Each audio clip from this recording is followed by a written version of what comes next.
Good evening, ladies and gentlemen. The mayor has called the meeting to order. Mayor Davey. Here. Councilmember Laredo. Here. Councilmember London. Here. Vice Mayor McCormick. Here. Councilmember Moss. Here. Councilmember Petros. And Councilmember Segurola. Here. We do have a quorum, Mayor. If we may please rise for the Pledge of Allegiance.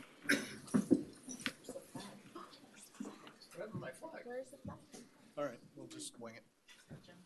I pledge allegiance to the flag of the United States of America and to the republic for which it stands, one nation, under God, indivisible, with liberty and justice for all. My flag back. Brief comments by council. Okay, first, I'd like to recognize two of our residents, Luca Civetta and Nicholas Diaz, who both live on the Key, and they were selected to play on the junior men's under U16 national field hockey team. They will be here, and they're leaving for California. Are they here? Where are you guys? Stand up, please. All right, come on up. All right, come on up. They're leaving to California on Saturday to play in their first test match against Canada. Oh, you got to beat Canada. Come on now. You both started playing when the field hockey program began in 2009, and the program is managed by Florencia Manero, and the program is now celebrating its 10th season. So congratulations for that. That's this past Saturday. You are both, Luca and Nicholas, are taking a big first step in achieving their goal of representing the United States as Olympic team members. So best of luck. We're all rooting for you, and then keep it up. That's great. Congratulations. Yay.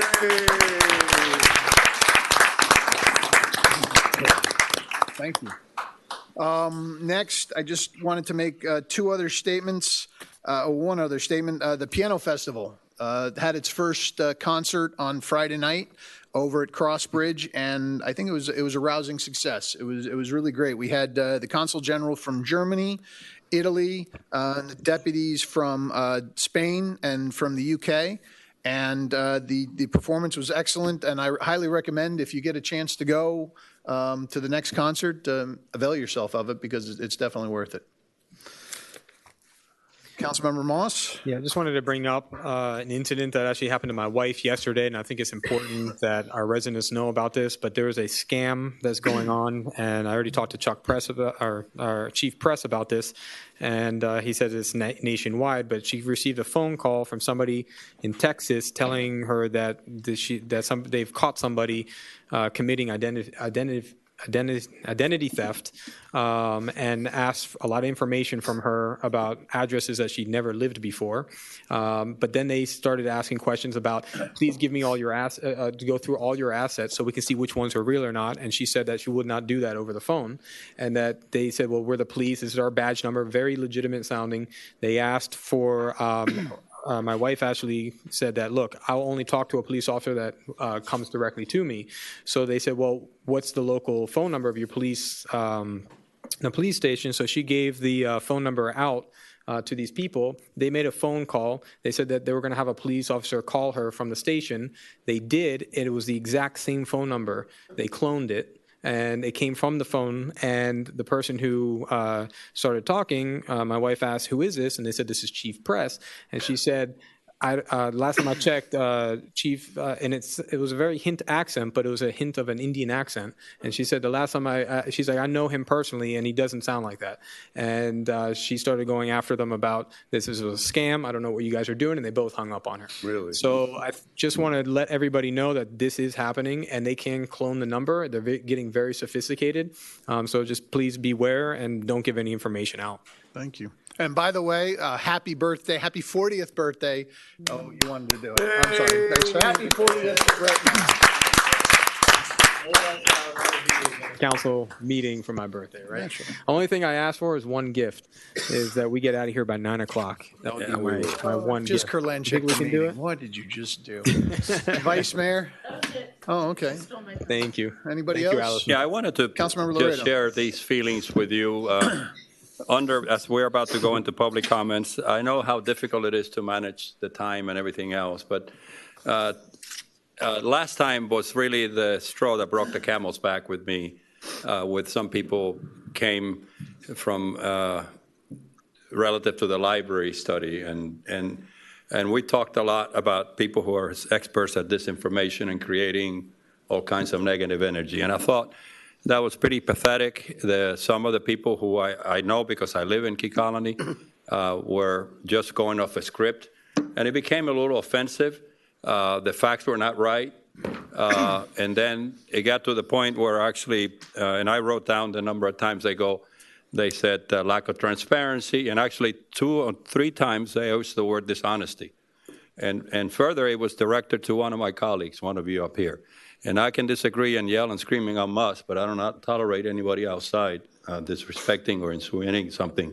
All of that to tell you that I hope that you will forgive me, and hopefully we can think about it, because I know you have to keep time. But I really don't. The worst thing that can happen to this information, which is a nice way of saying lies, is to let him sit. So if I hear things that are not proper, the proper tone, I will correspond. Secondly, let me just tell you the flip side of it. After I chaired the founding committee and I was the first council, I never came back to the council ever until about 6 years ago just to ask a question. I got up there and said it had to do with the entry block. So you get up there, you say, I'm here to find out what's the possibility and what's going on with the acquisition, and they said, thank you, and sat down. I mean, it's a little disrespectful to people who come up here that we need to have. Now, we don't need to engage alone. It's an art, and I know that you carry a big burden.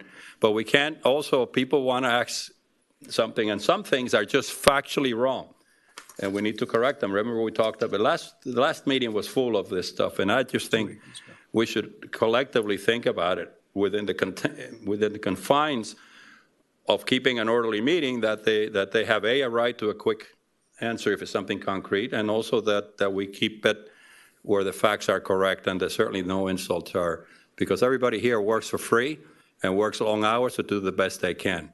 And to insinuate anything else, you got to have your head examined.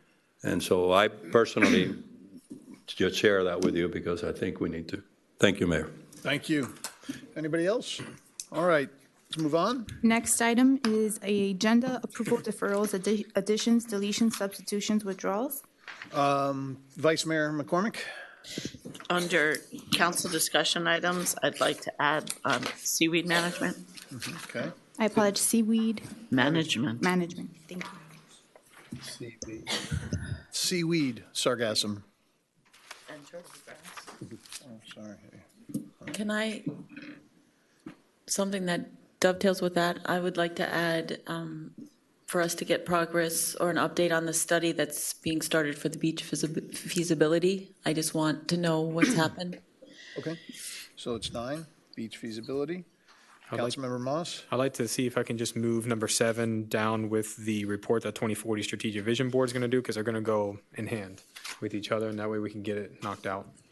Sorry, say that again? Moving number 7, 10A7 discussion item, just move it down with the 2040 Strategic Vision Board. Yeah, So they'll be, that's, okay. They go in they'll hand be- with each other. We can have that, fine. So we'll put that under 6A. 6A, 1, yeah. Urban planner. I'm going to push the communications discussion. I think we'll push until next time. We really haven't had a chance to talk. So let's move that one to the next meeting. Discussion on the communications program. So I'm pulling that, and if we can move that, clerk, if we can move that to the next agenda. And anybody else? I'd like to pull the Winterfest item under consent, the last item under consent to resolutions. It's item 7D. So we're moving that to consent. From consent to From consent resolutions. to resolutions. That will be the first item that is heard That'll be 9. after the consent agenda. So it's before the first reading of the ordinance. So it'll be Usually that's how the flow. 7.5.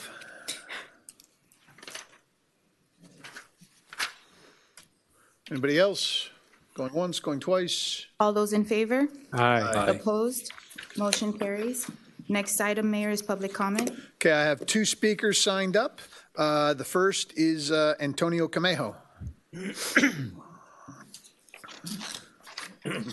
Good evening. My name is Antonio Camejo from 151 Crandon Boulevard. I was going to speak originally on the 2040 vision, but we have a very capable speaker tonight that's going to make a presentation, so I was going to pass. But because of the comments of Councilmember Laredo, I wanted to clear up a few things. One of the things I wanted to clear up is that in case my comments at the last meeting inferred that Katie Petros did anything improper, I want to clear the air that we do not believe that she ever did anything improper. She has been working very diligently to do something that she believes in, and that is to improve our library. And we're all in favor of improving our library and having the best library we can possibly have. Our concern was limited to what's been confirmed by a number of attorneys that are involved in the case that Key Colony now has before the county, which, by the way, yesterday we were given by the judge the right to continue to intervene in the case as an interested party. The concern is not the library, the renovation of the library. The concern is that at some point in the future, if all the restrictions are eliminated from the warranty deed, Dade County would be in full right to sell the property at a future date. They had once stated that 25,000 population is the minimum that they considered for a library, to support a library. At any time in the future, future council commissioners could say, you know what, you don't have a big enough population, this doesn't make sense, we're closing down the library, and they would have the right to sell the property to any developer. This has happened before. That's our real concern, not the library. We're very supportive of the efforts, and we look forward to working together with Katie on this development, and I just wanted to clear the air on that. Thank you. Thank you. Next up, Ann Tainter. Who brought us desserts? I got enough desserts to last a war tonight. Ann Tainter, 170 Ocean Lane Drive. Before I ask my question, Jim tried for 50 years to tell me what to say, when to say it, and how to say it, and he didn't succeed, so I don't think you're going to either. But anyway, I was a little confused by the last council meeting. There was a comment about the funding that you do for the programs on the Key and grants. And I believe the wording is it's going to be funded. It's not going to be grants, because there is a definite difference. Right. And what you do is for the funding for monies for programs for the Key. Is that right? Correct. That's correct. My other comment is anytime the fire and the police on this Key need something, they need to get it and buy it ASAP, because that's and that's one reason we incorporated for this. So please always do their funding. Thank you. Absolutely. Thank you, Ann. Anybody else want to speak? Okay, I'm shutting down public comments. Next item, Mayor, is board appointments, vacancies, and reports. Report by the 2040 Strategic Vision Board, and also the discussion item regarding the urban planner. Right, well, that'll be incorporated. Come on up. You have 30 seconds. Just kidding. You're up. That's a great speech.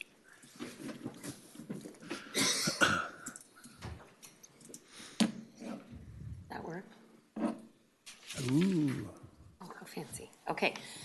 Good evening, council members, Madam Manager, and neighbors.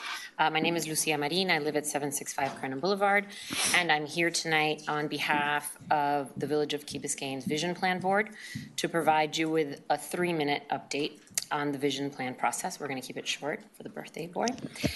For the benefit of those who are not yet familiar with the project, we wanted to explain to all what a vision plan is meant to be.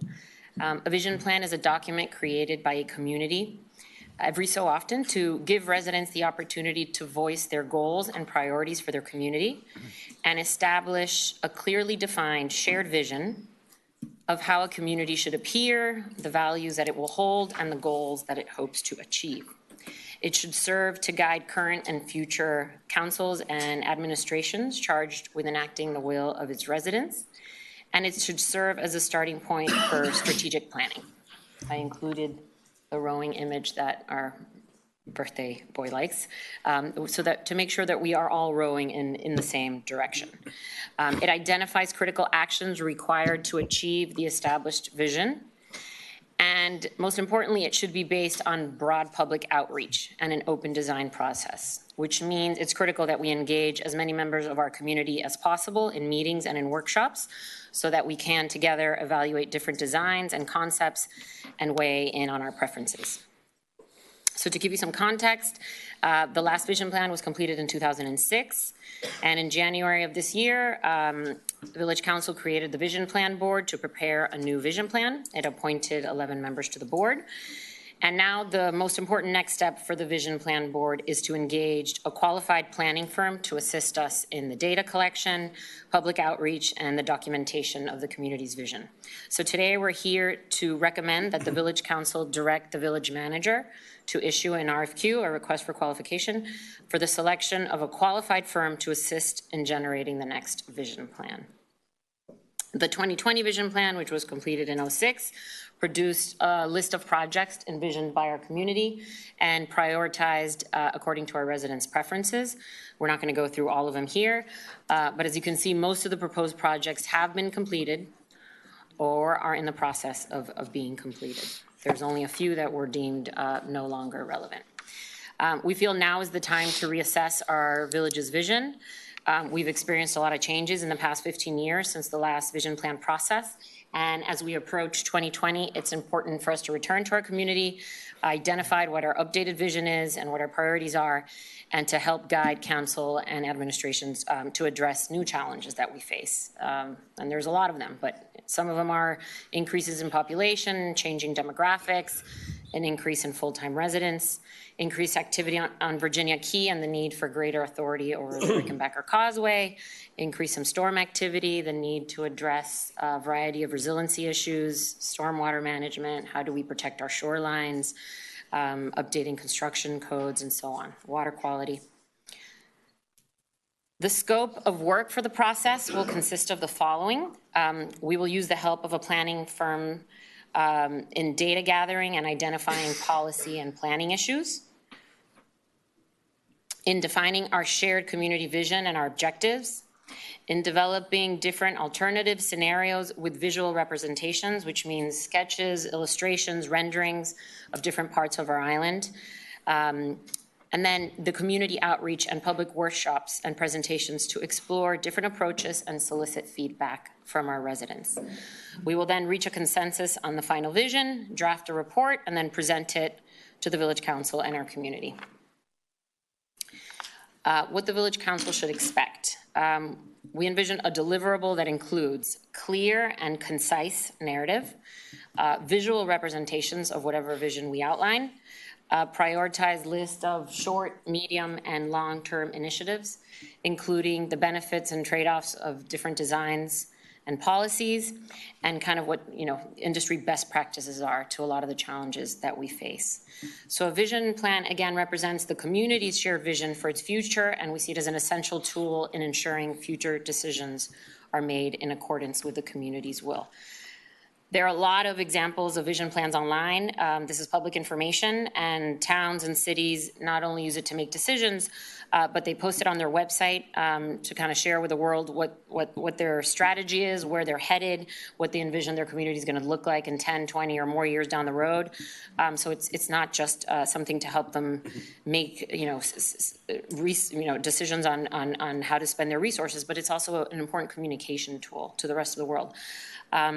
We've sent our Village Council members a draft of the RFQ, which we did with support from staff, and we hope we get the support to move forward with the process.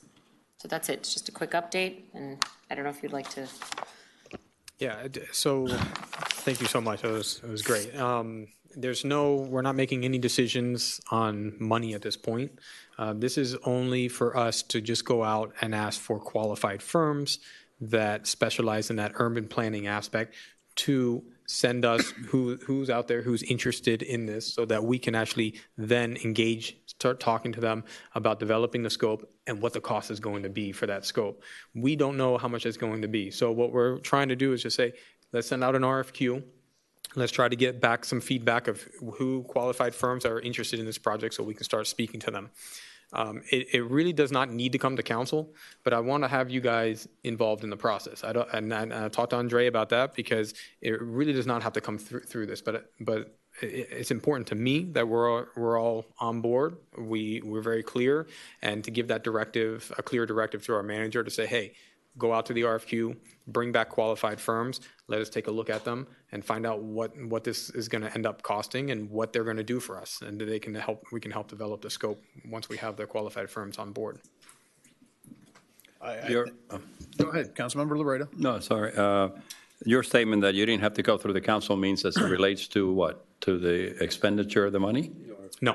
There's no expenditure of any money. It's just an RFQ. Okay. So we're not asking for proposals. We're only asking for qualified firms. Right. I just want to make sure I didn't understand. It will have to come back to us when we are talking about money, and that will be another step. The other thing I know that we did talk about is sending out some examples. We've been looking at, there's thousands of examples out there. We're still trying to find one that kind of closely resembles what we are thinking about for a island like us, our size. We're going to send that out to everybody before we way ahead of time before we get to looking at proposals and things like that. So, well, this is not the time to get into, how I feel about consultants, and how I feel about the fact that we have a very well-paid staff that is or should be doing some of this stuff. I assume the RFQ is being done, she said, in conjunction with their staff input. Yep. And just to reiterate, and by one of those coincidences we got today, the Greater Miami and Beaches strategic plan is 2020-2025. 2040 is it's 20 years. 20 years from now, and I continue to pound on you that I am very action-oriented. I haven't seen, and there's no need, I assume, Madam Manager, that her chart related to the accomplishments of 2020 are the same, because you gave me a list of things that are pending and all of that, because I'd rather have somebody from the outside like you capable making sure that we get things done that we already said that we needed than study further, particularly out to 2040. It is a very small island. We can, Councilmember London, I'm sorry. Following up with Luis saying, it's possible in your 20-year plan to have maybe a 3-year or 5-year plan also. Things that we know we can get done to get them done quickly. Prioritize, I guess, would be the word for it. And the question is, could that be done before the entire thing was done over a long period of time? Because there's certain things they're going to pop right up and say, hey, these everybody agrees should be done and done fast. So part of your plan, but could be a priority of 3-year plan or a 5-year plan. First of all, the 2040 vision was an arbitrary number. You could say it's 10, you could say, we've seen them online, I've looked through hundreds of them. Some say 10, 20, 50, some say 100 years out. So it's a long-term vision that that includes the community's input, is basically what it is. A strategic plan is different. A strategic plan looks to 3 to 5 years and has very specific goals in mind about this is what we need to do. These are the resources that we have to do it. How do we apply them?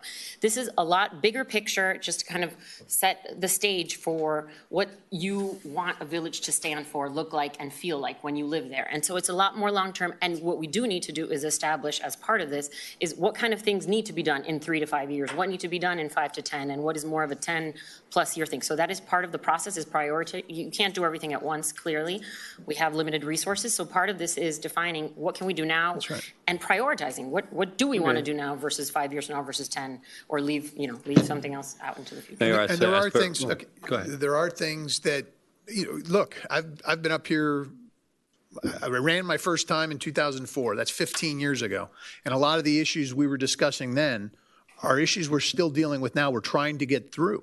And so I think to the point of, to your point about short-term goals, I absolutely agree that we need to have 3 to 5 year goals along, but we need to have that vision. We need to talk about our zoning. I'm not saying we shouldn't, I'm just saying. No, I understand, but I just want to be clear that what they're doing is, and the reason they're talking about bringing an urban planner, to your point about, I get that staff has to do some things, but we don't have the bandwidth to have a real urban planner in here. Would cost us, I think, more. We can have that discussion if that's what this council so wishes, but I think bringing somebody in who will assist us in planning out what we want in terms of our commercial district. You know, how do we want our commercial district to look in the future? Right now, we've got parking lots in the front. Do we want to move to more of a parking lots in the back with more of a up against the street sort of feel for our retail? There's a lot of things that we need help with to get us going on these ideas. And I think this committee's done a lot, but I think the urban planner that they're asking about is a good idea. It's a smart investment for our future. Councilmember Petros?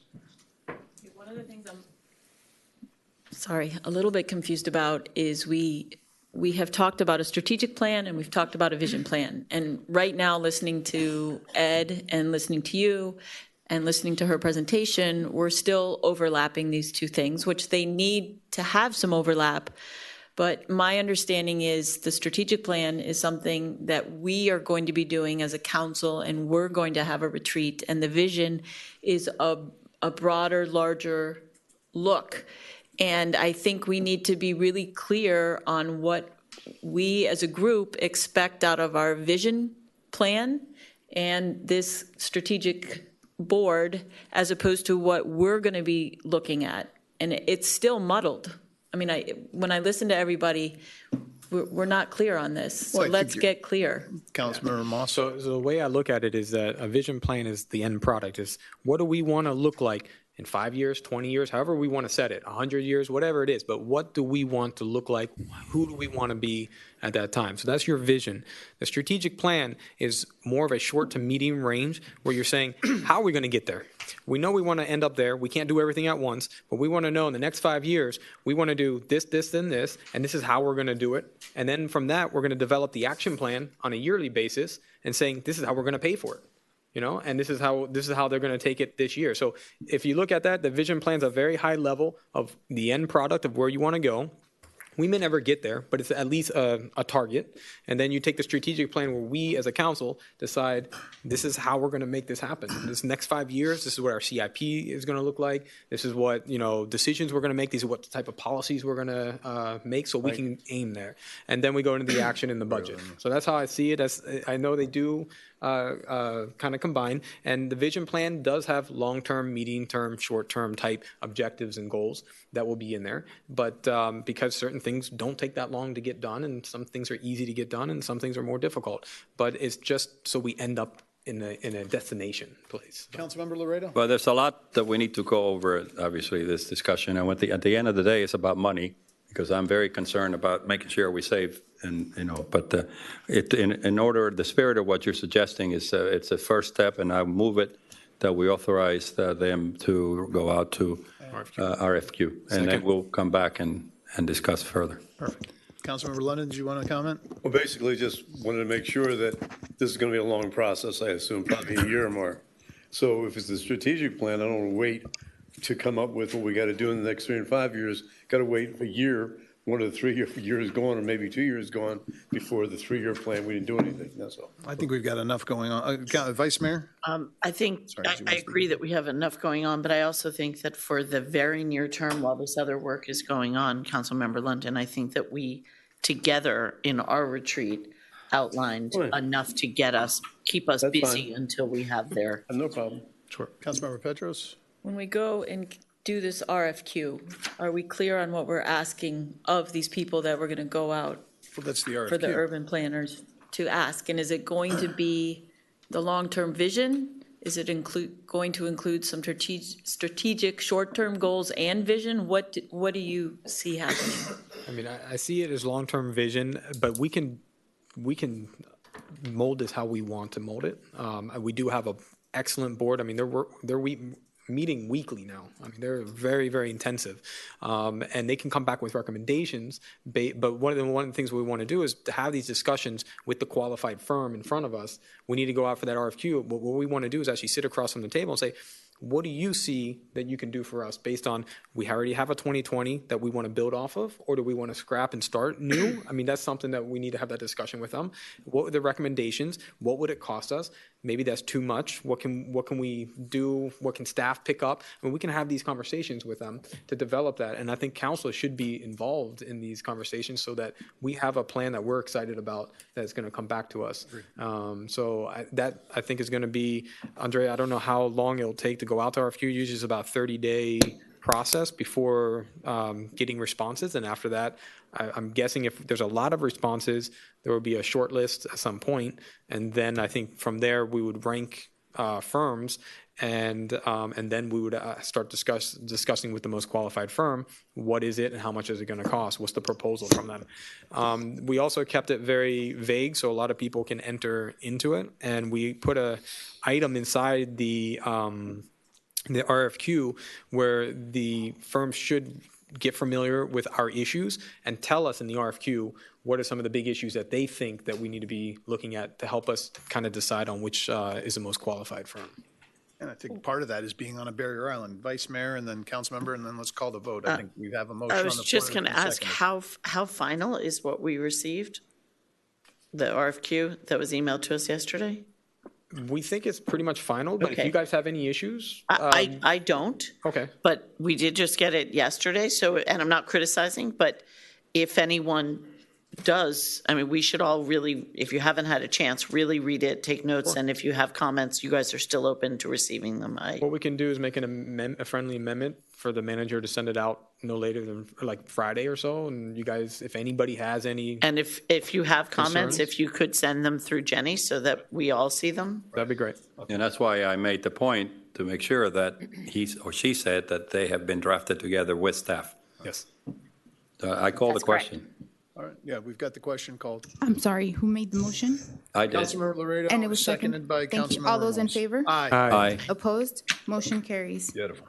Next Thank item. I move a consent agenda. No, hold Nice on. job, Whoa, whoa, whoa, we Steve. got a Oh, I'm couple- sorry. Sorry. That's fine. I appreciate It's the everybody's trying to birthday get Brett boy out of told here us we early. have to get here BB tonight. wants to go home. Next item is an appointment for the Parks and Open Space Board. Yes, then I had, I spoke with the chair, and I was told that their recommendation is Fernando Romero, who is an excellent, he's really committed to working on this, so he is whom I will put forward as my nominee. Second. All those in favor? Aye. Opposed? Motion carries. Okay, now we Next got, item is the appointment for the Art and Public Places Board. again, I was given the name Dr. Diane Grobe, who has apparently been going to the meetings and is very involved and really wants to be a part of this, so, I move it. second. All those in favor? Aye. Opposed? Motion carries. Next is two appointments for the Village Beautification Board. You don't think I can keep up with you, do you? I apologize. But no, that's all right. So I have two nominees, Jackie Kellogg, who, longtime resident, and says he has gone through. There were 14 people who put their names forward for this board. And the second one, and despite the people she associates herself with, Claire Amarena is also one of my nominees. Wait a minute. Is that the Claire? Yes. And I've talked to her about the people she's hanging out with, but there's not much we can do. It's Ed's wife is who we're talking about, just so everybody knows. I'm not disrespecting anybody I have who absolutely nothing to do doesn't, with this. hasn't already put herself through it. So those are my two nominees. Second, Second. All That those in she favor? switches. aye. Opposed? Because Motion myself, I carries. can't vote. Next item is the consent agenda. Can we switch him to that committee and her to our council? All those in favor? Aye. This is on the consent agenda again. Consent agenda, I apologize. I move it then. Is it? Yeah, It was already moved in second. you guys are talking Oh, about sorry. Go ahead. pretty moving. All those in favor? Aye. Opposed? Motion carries. Next item, and this is the last item on the consent agenda that was pulled, is a resolution of the Village Council of the Village of Key Biscayne, Florida, authorizing the village manager to execute agreements with Reflections Productions, Inc. and All Star Events, Inc. for production and entertainment for Winterfest, providing for a waiver of competitive bidding and providing for an effective date. Moved. Second. Thank you. Discussion? Why are we not having competitive bids? Thank you. So this is the vendor that had been serving the village for several years. Due to planning, and we need to do better planning in advance, the item didn't we didn't put it out to bid. And so we're recommending to proceed, and we have noted moving forward that our planning process needs to improve, and we'll make sure that we don't waive this process for next year. The award that we did for the first $60,000 for the decorations last year was through a process that would provide for the decorations over a 5-year period. So going into next year, we'll make sure that we take this last part through a competitive process as well. And the reason that I asked to pull it from consent was precisely for that reason. Our intention for the consent calendar is to only include items that are budgeted and that are pure to every rule and process that we have. And given this was a waiver, it should have been under resolutions. Okay. Discussion? But one of the reasons I bring these things up, because I'm sure we have the best vendors, we have the best prices, but we really don't know. We've had some of the same vendors for years without any kind of competitive bidding. We don't know if maybe we're happy with the service, maybe we can get better service, maybe we can't, maybe the prices are right, but we don't know that. And that's why I think everything should be bid out. We just can't be business as usual. It's the easiest thing. You have people here to do purchasing. I know you're putting some stuff together, but I think it's so important. If we talk about efficient government, efficient business, we have to bid things out with everything, everything. I agree with you on that. Ed's now canceled Christmas. Sorry, folks, time to go home. No, wait a minute, I'm No, serious. but I agree with you. No, we'll next year we'll do better. Unfortunately, we've got to, this is time Fine, sensitive. this is fine, but I'm talking about everything else. No, I going agree with forward. you. You're right. And I think everything, that's where we're moving. We are doing that. So, Good. okay. Can I ask, is there anything else that you foresee ending up in this situation, or because we haven't planned, is there something else that's coming before us that will be a waiver, or do you think that we're in a position that now everything can roll exactly like he said with a competitive process? It is not my intention, and I'm not currently aware of anything that we are behind schedule, but I have been surprised every day I've been here, so it's possible, but our goal is to not have that happen. One thing I can also do, we do have a solicitations log where we've prioritized some of the solicitations. There are particular council members who have been following up with me on specific solicitations. So what I was going to do after tonight's meeting, we can circulate the log, and you can see sort of a 5-6 month look ahead of when these solicitations will be issued and what our target award dates are. I just want to make sure that, I support this motion, but I echo 100% what Ed said. We got to stop, I don't want to start prejudging, but I'm doing some homework, and we had a lot of problems with the beautification committee, some of the quality of the stuff and yet we have now a contractor who I don't believe, this is not the issue today, has had in landscaping that has not gone to bids for a while. Correct. And then the problems that we're trying to fix with more money are really, in my view, should have been, so only to reinforce that as we move towards efficient use of our taxpayers' dollars, we need to do this kind of competitive bidding. I agree. And people get comfortable, and they're not bad providers, but they're just comfortable. And since we are the one who doesn't scream, we're famous for being the last on the totem pole of service. Okay. So I'm with you 100%. Call the question. Anybody else? I'm sorry. One other question, since you brought up landscaping, what is the timeline for our landscaping contract, and when is that going to come before us so that we can make a decision on that? Landscaping, I have going out on being awarded at the March meeting. I'm sorry, it's the middle deadline, March, for award at the April meeting. But you're going to bids? Correct. Everything. Yes. Yeah, good. All right. All those in favor? Aye. Opposed? Motion carries. Next item is an ordinance on first reading, an ordinance of the Village of Key Biscayne, Florida, amending Chapter 8, Environment of the Village Code of Ordinances by creating Article 4, fertilizer use relating to... Article 9. 9, I apologize. Fertilizer use relating to the use of fertilizers within the village, providing for severability, providing for codification, providing for conflicts, and providing for an effective date. Move it. Second. Thank you. Okay, can I? Councilmember Petros, why don't you introduce your legislation? All right. First of all, Chad, thank you for bringing this before us and making some changes to the original sample. There's a couple things that I still think we need to analyze before this goes for second reading. I would like to pass it tonight with some direction from us on how we can make sure that when we put this in place, that it's a seamless transition. And one thing we have in here is it's written that people who are impacted by this will need to take a class. which I thought was a little cumbersome, and But it was only, my understanding was only the commercial, the people who, if you have an individual who's doing it on their own property, as I understand it, and Chad, correct me, my understanding is with people who are doing it on their own property have to review some pamphlet or some book. They don't have to take a class. Was I right about that? or- That's correct, under section 8-511. Right, so, but that does mean every individual landscaper that's out here is going to be required to take a class. well, and I guess, look, I'm all for this. I think this is a great idea. I'm glad you brought it forward, but, you know, let's talk about enforcement and let's talk about what are we looking to do? Because you and I have spoken about, we see, and I saw one today, and I was so tempted to stop, but I had the kids and I had the gas blowers and everything, and it's frustrating because you see these people out there and they continue to essentially violate our ordinances on these things. So to your point, I think we're going to have to make them. I think we can do it in a Key Biscayne nice way in terms of going to people, going to these landscapers and telling them, hey, you know, having code enforcement or somebody go around, give them something, say, you got to get the certificate. But if we're going to be realistic about this, how are other communities handling this issue? I guess is my first question. You want me to address it? Well, this particular provision came from the model state ordinance. Okay. Some communities are leaving it out because they think it's a little cumbersome. Others are including it.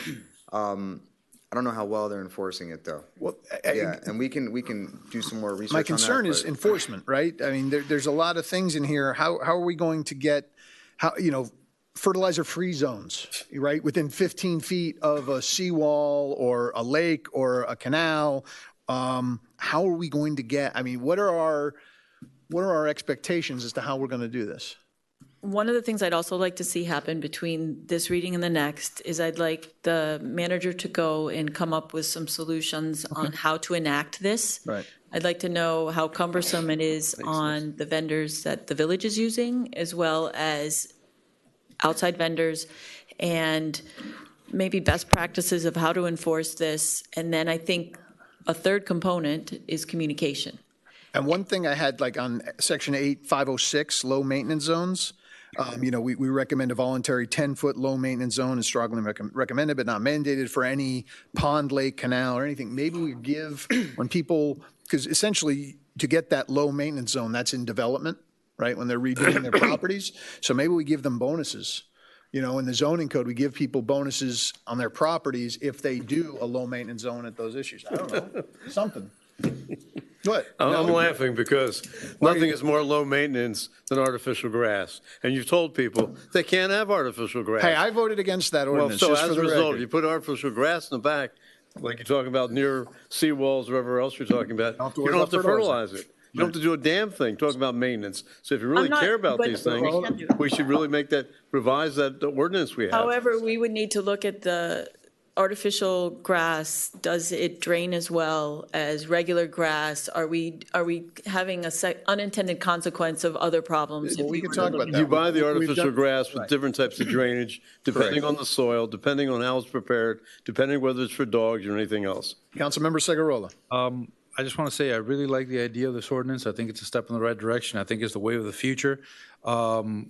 My, not concerns, I guess just some ideas I would like to see between now and the next reading is if we can get from the manager, I think you alluded to this, just how much is this ordinance going to affect how the village already operates? Are we going to have to totally change the chemicals we're using, or are we already abiding by it? That sort of thing.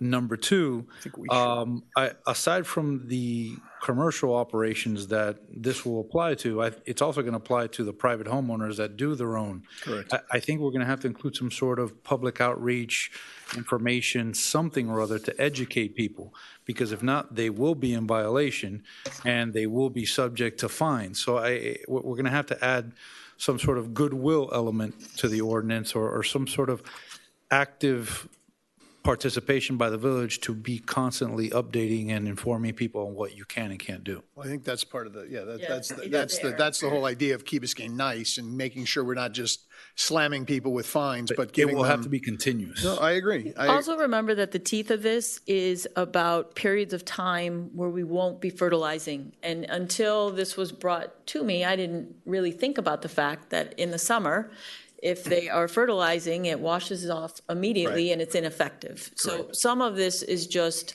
good practice, and it's really not going to dramatically change how people are. First of all, their lawns aren't going to dramatically change because most of this is about just not wasting fertilizer and having it wash off into the water because it doesn't have any time to soak up. The second piece of this that I do think we should be looking at too is an herbicide. Yeah. Pesticide's a different story because both of these are preempted at the state level, but the herbicides, some communities are.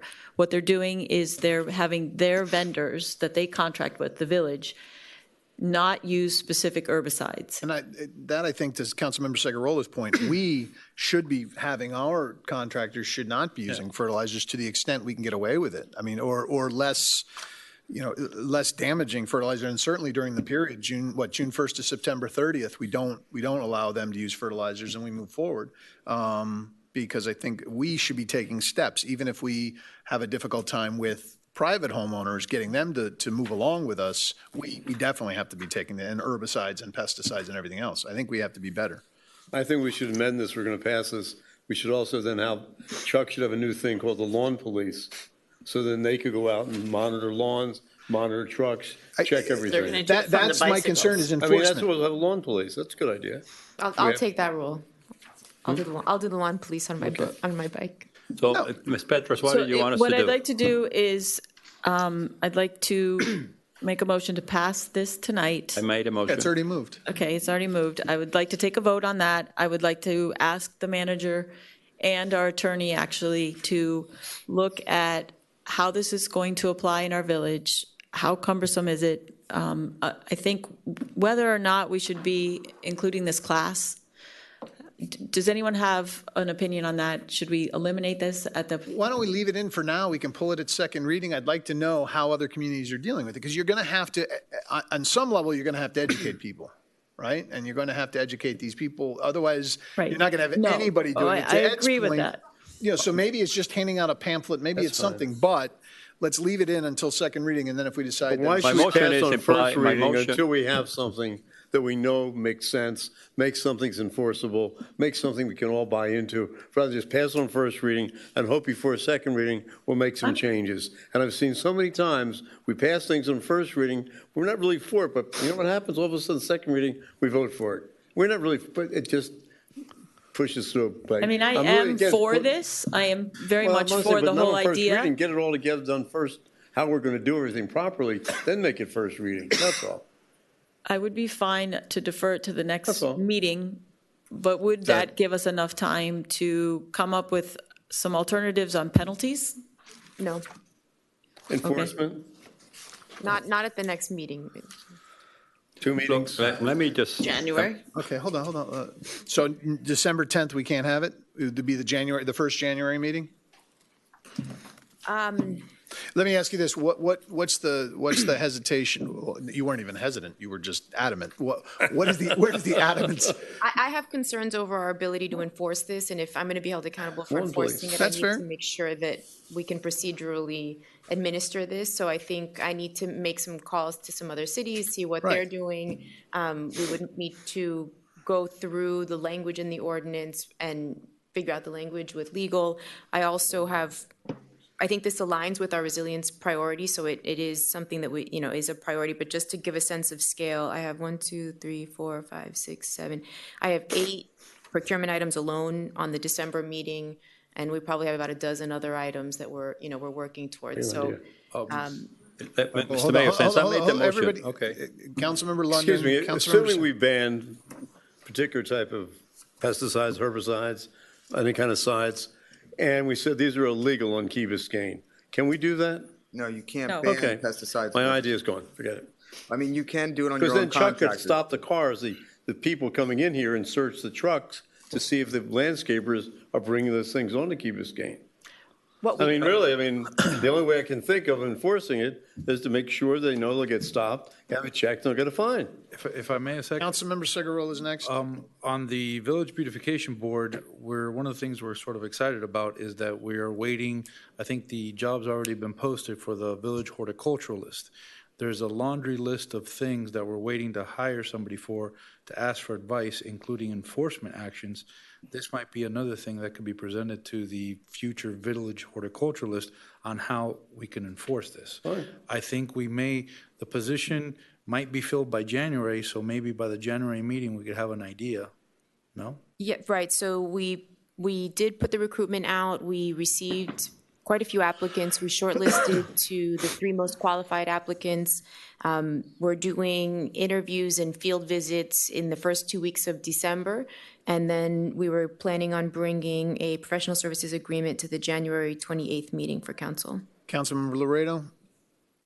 Okay, we tend to complicate things, but I imagine that we are very aware of the workshop on the concern of this community and quality of water, et cetera, et cetera. This is somehow related, and people are expecting in plain English action. So, I mean, we take an action and we have so many caveats that it doesn't look like an action anymore. The action that I made the motion is to pass this, and then obviously it's implied that the 2 colleagues that I trust would follow up to make it better. But let's just this is a very first response to some of the concerns of quality. I am not an expert on this area, so I delegate to those who do. But let's just move it so that we can move as a concrete step in the direction of the recommendation as the workshop experts here. Okay, let's call the question. Are we leaving the educational component in as part of the ordinance? Yes, as Leave it as Because it can be and then deleted when and it comes back to us, we'll be different. as moved. And by the way, I have to tell you, on enforcement, if society works because 98% of people obey the law, okay, and so but it sends a message as legislators, this is not what you're supposed to do. And we can cross the issue of enforcement, but the message itself is important. And it's the action that we're taking today or when we pass it in second. Vice Mayor? I just have one thing to add on enforcement and people obeying the law because it's the law. We did a really good job, to Ignacio's point of education, when we were trying to increase awareness about our Airbnb rules. And our code enforcement department did a good job of reaching out to those people and making sure that the community understood. You remember we had doorknob hangers and all sorts of different things. And I think we have the ability to let our residents know, and also for the homeowners themselves to be communicating with the people that they hire. Thank you. I can also add in, so I agree. I think passing it on first reading makes a lot of sense, and I think it's a strong message that supports what we're doing.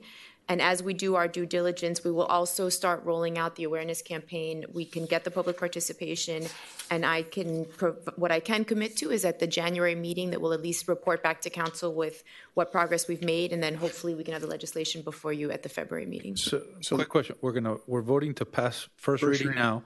We won't have the second reading in December. We'll have the second reading January. February.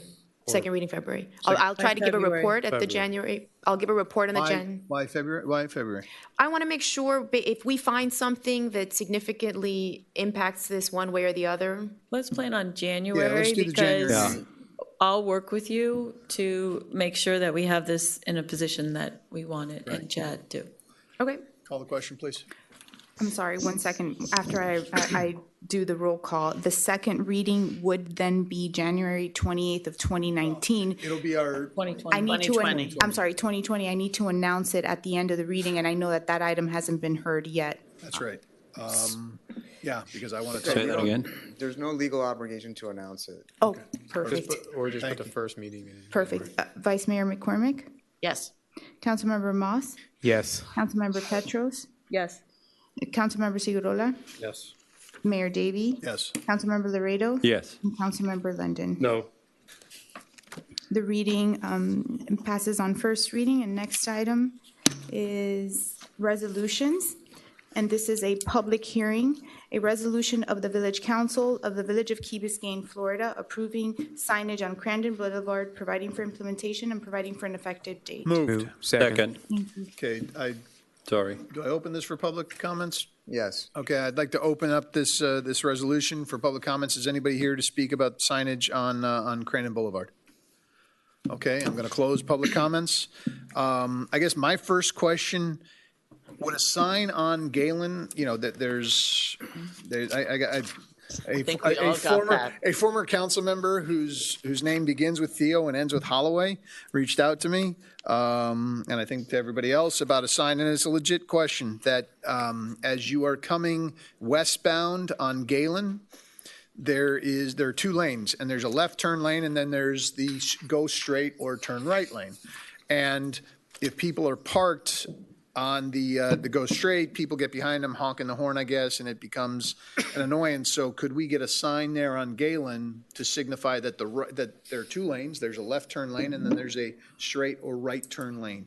Is that something we could? I am aware of the point on sheet 11 of the plans. We do have that intersection, and I have taken a note. So we'll circle back with our traffic engineers and see if we can get that sign in. Does it make sense to have straight and left on the left-hand lane? I and think just that's only what it right on the was, right? right only on the Only right to and allow straight people Right and lane left. only is what? No? Our discussion was about. No, Now it's it's only a left left only. turn on the left, and it's straight or right on the right, which is what is unusual, because typically The other way. it would be Straight a on the straight and a left on the Waiting at left. the light, and the right can just go. So the right could go, We but we do don't those have. signs since it's county roads, or is that ours? Well, that was my Galen is question us. on Galen. Do we have the right to put that sign Galen's there? on I ours. believe we do. Galen's on So- ours.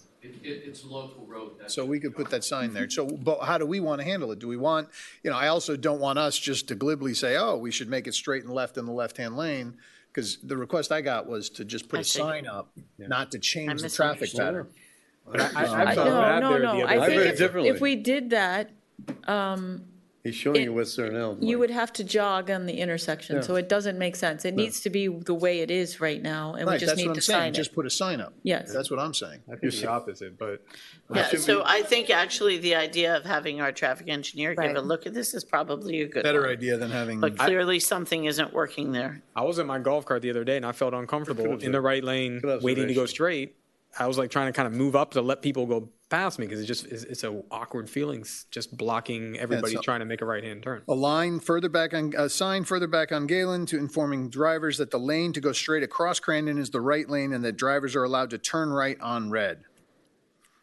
That's what I got. We'll look at it and see what Please. the And best maybe options you are. could include him in the conversation since it's Will his do. home corner. He really understands it. Some lovely photos. As a follow-up to this, is this the only place we're talking about traffic and safe routes and so forth tonight? Because we Yes. have a workshop, we should announce the workshop that's happening, The presentation of the the final plans, presentation Not a of the workshop, final it's a plans. presentation. December Presentation 2nd in the community room by the Turtle Fountain.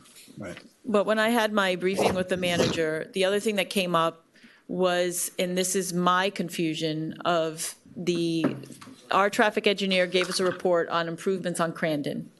And that also had the green bike lanes. But that is separate and apart from safe routes to school. However, they mesh. And I would like to see if we could educate me again and us as a council on the difference between the two and everything that we were talking about happening with the improvements to Crandon. Because another issue that keeps coming up is the problem with the pedestrian crosswalk by Grand Bay. Right. And it is a problem, and we could end up with a casualty there. So that was addressed with the traffic engineer. But these two are sort of running tandem, and they should be talked about together. Vice Mayor? I think I agree with you completely that we need to re-educate the community and our new council members educate for the first time that plan. And I would love, we talked about it in my briefing as well, I would like to invite Joe Cordino to come back and re-present his plan so that we have a full understanding of what his suggestions were and how we ended up where we did, for example, with the green bike lane. But I think that the waters may get sort of muddy. I think that they are actually Distinct. two distinct things, and if we can borrow from our friends at the Army Corps, we have separate pots of money. Colored pockets. And I don't want to start mixing our colors, but I think it's important to do it, and I think it's important to do it quickly. So I would like to see if we could have Joe come to our next meeting. I was going to say, because I have, and I didn't put it on for tonight, but I would like to talk about actually staffing crossing guards during school hours for the Crandon walks, because we've had a lot of issues. We've had a couple of incidents, and it's plain dangerous. I've got parents coming to me all the time saying, the crossing on Crandon, but I agree with, and also that Grand Bay it's terrifying. I mean, we are going to have an incident happen there. Councilmember Moss, and then I was in a lot of the meetings with Joe Corradino when they were presenting their study, and I know that they incorporated what they looked at this plan, they incorporated it into that plan. I don't think they're overlapping in a negative way or anything like that.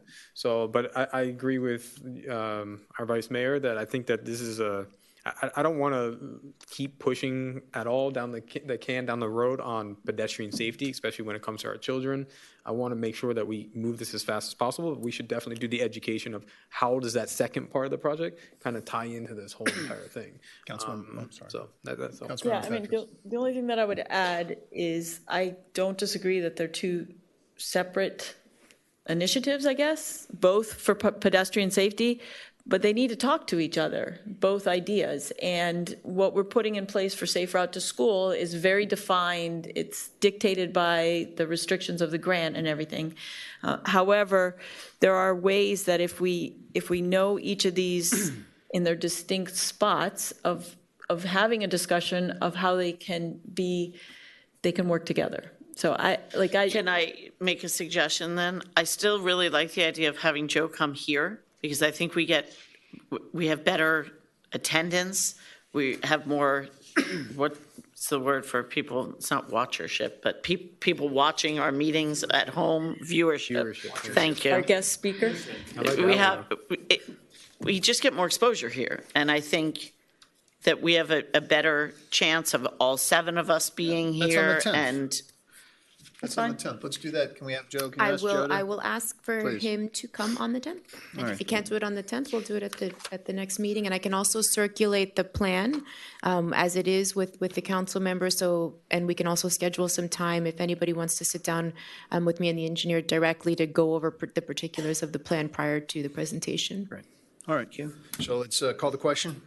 All those in favor? Aye. Opposed? Motion carries. Next item, Mayor, is a resolution of the Village Council of the Village of Key Biscayne, Florida, establishing the village's 2020 legislative policy priorities and providing for an effective date. Moved. Second. What's the, Ms. Petros, the handheld thing that we were able only to do texting, that's not in this legislature, right? You talked earlier in the year about putting it back on. Yes. So even if we may not make it so that we're consistent. I do think it should be on there. Yeah. I think agree. these are policy. I think this is different. I think we should be as aggressive as policy. Anything we think we are supporting. The home rule is critical. I started kind of looking at, I want to move this one up. And I really was hoping somebody would be here to discuss. I want to make sure that all of these ideas, we're moving forward on them, that they're not ranked, because I think if we have the opportunity on handheld and we can move that ball forward legislatively, let's do that. Let's move everything. We're not asking a lot legislatively here. We've got 9 points now that we should be moving forward. I think that's sufficient, but I just want some confirmation. Would you make it even 10? You have another one? No, Katie's. Well, no, 9. That's 9. I already added one. And our ask specifically would be to expand the complete handheld ban to not only be in the school zones only, but to be on every road. It should be everywhere, absolutely, 100%. Okay. I think it's a friendly amendment. I think that's, Thank you. absolutely. All right, call the question. As amended, all those in favor? Aye. Opposed? Motion carries. Next item, Mayor, is a resolution of the Village Council of the Village of Key Biscayne, Florida, supporting Senate Bill 182 and any companion House bills relating to the repeal of sections 403.7033 and 500.90 Florida statutes regarding the use or sale of single-use plastic bags and polystyrene materials, providing for transmittal and providing for an effective date. Moved. Thank Second. you. I guess just a little bit of background for the public. There are state statutes that prohibit and preempt local governments from banning the use of single-use plastics and polystyrene materials. As I'm guessing many of you know, City of Coral Gables banned it anyways a few years ago. They were immediately embroiled in a lawsuit.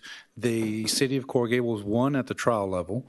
It went up to the 3rd District Court of Appeals, and after a very, very, very long delay, the 3rd District Court of Appeals overturned the victory, saying that the city of Coral Gables was preempted by state law, and now I believe it's up on its way to the Florida Supreme Court.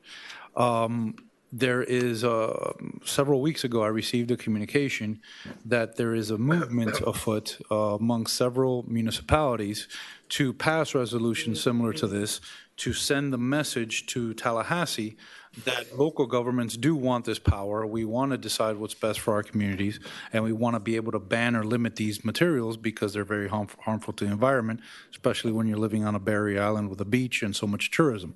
So we have put together a resolution communicating that same message to the state of Florida, and I ask that we pass it. No, I like it. I appreciate it.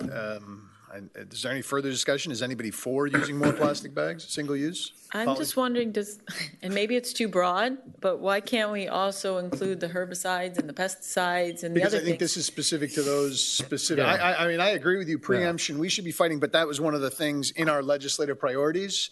Is we have the legislative priorities And this is specific to specific statutes that are. Okay. There's a fair fight enough. going on right now. And this is a fight we should be weighing in. Right. So, all right, let's move it. All those in favor? Aye. Aye. Opposed? Motion carries. Next item What under do we have, reports Mr. and Lund? recommendations, review of police policies and practices. Councilmember Laredo.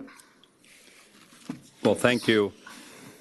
As you may recall, I basically ran for council less than a year ago on 2 basic premises. One is strict enforcement of our existing laws, particularly traffic laws that would lead us into the Key Biscayne nice dream, and government efficiency. Those are the 2 pillars of why I'm here. As a result of that being elected, one of my first things I did is met with on 1 or 2 occasions on the shift of the police to give them my personal support for the work they're doing, and as they move into this policy, that they could count on me, particularly when they make mistakes. I also, having been involved in the drafting with a lot of very prominent citizens in the charter of this government 28 years ago, I can tell you that there's a lot of cliches, but this government was formed as a strong village council system of government. That means all powers, legislative powers, reside among 7 of us. That power we delegate to a professional staff through our village manager, our attorney, and of course the village clerk. But the power to make policy, or the duty to make policy, it is actually our only duty fundamentally in the charter. And consequently, any policy that we may have on any department that affects the lives of this community, we have to have a say on it. We can agree on it, we can disagree, but we cannot delegate that to third parties, et cetera, et cetera. Now, it's particularly important, obviously, in policing and fire and rescue, because that's where the safety of our citizens is. Mind you, if you look at it from the efficiency point of view, the police department is almost 8.5. I'm using round numbers, Madam Manager. I know I'd like for you to focus on this. Of the budget of $35 million. That 8.3, about $6 million, if my calculations are right, is on personnel, salaries, and benefits. I recall, and I'm sorry he took the leave, that at the very first meeting of this council, Ed London made a motion to instruct the manager to hire a consultant to look at the efficiency of the police department and how we can make it better. And I will remind you that I'm the one who took the lead in talking Ed out of it and saying that that's not appropriate, that we can take care of our own house, that we have a competent village manager for whom the department works, and that we should give the manager the opportunity to review those practices and communicate them to us. And she's been very busy. We were very busy at the time. I'm recollecting things to put things in perspective. We were fighting off all the monsters that came out on the Ultra thing, et cetera, et cetera. 3 of us are new, so I'm not passing judgment. But obviously, we have not gotten that report that was due as a result of Ed's motion that he finally withdrew it after we had a discussion as per what I just said. All of that was fine and dandy until August 27th of this year, a very telling meeting for me, where I sat here and there was a lady and her husband sitting right there who I'd never seen before or since, where I could sense an extraordinary anxiety on a woman who I guess later on got up and spoke. And she spoke with great hesitancy and including language deficiencies, perhaps about a very traumatic experience she's had as a robbery in her home. Mind you, I was out of the village for about 3 weeks prior to that, and upon arriving in my normal contacts in the community, I heard an enormous lot of people telling me there's a lot of stuff going on, particularly on car thefts and crime, et cetera, et cetera. To my astonishment and disappointment, and I emphasize disappointment, after she spoke, not one word was said in sympathy for her, having been a victim, a woman. And in fact, the dialogue that I tried to engage later on, which was not our best hour, turned around the woman's complaint or basically observance to us or coming to us for guidance and say, she is, to me, my boss. And people like her, they're the taxpayers, they're the voters who put me here, who therefore delegate the power to make sure she gets their will done.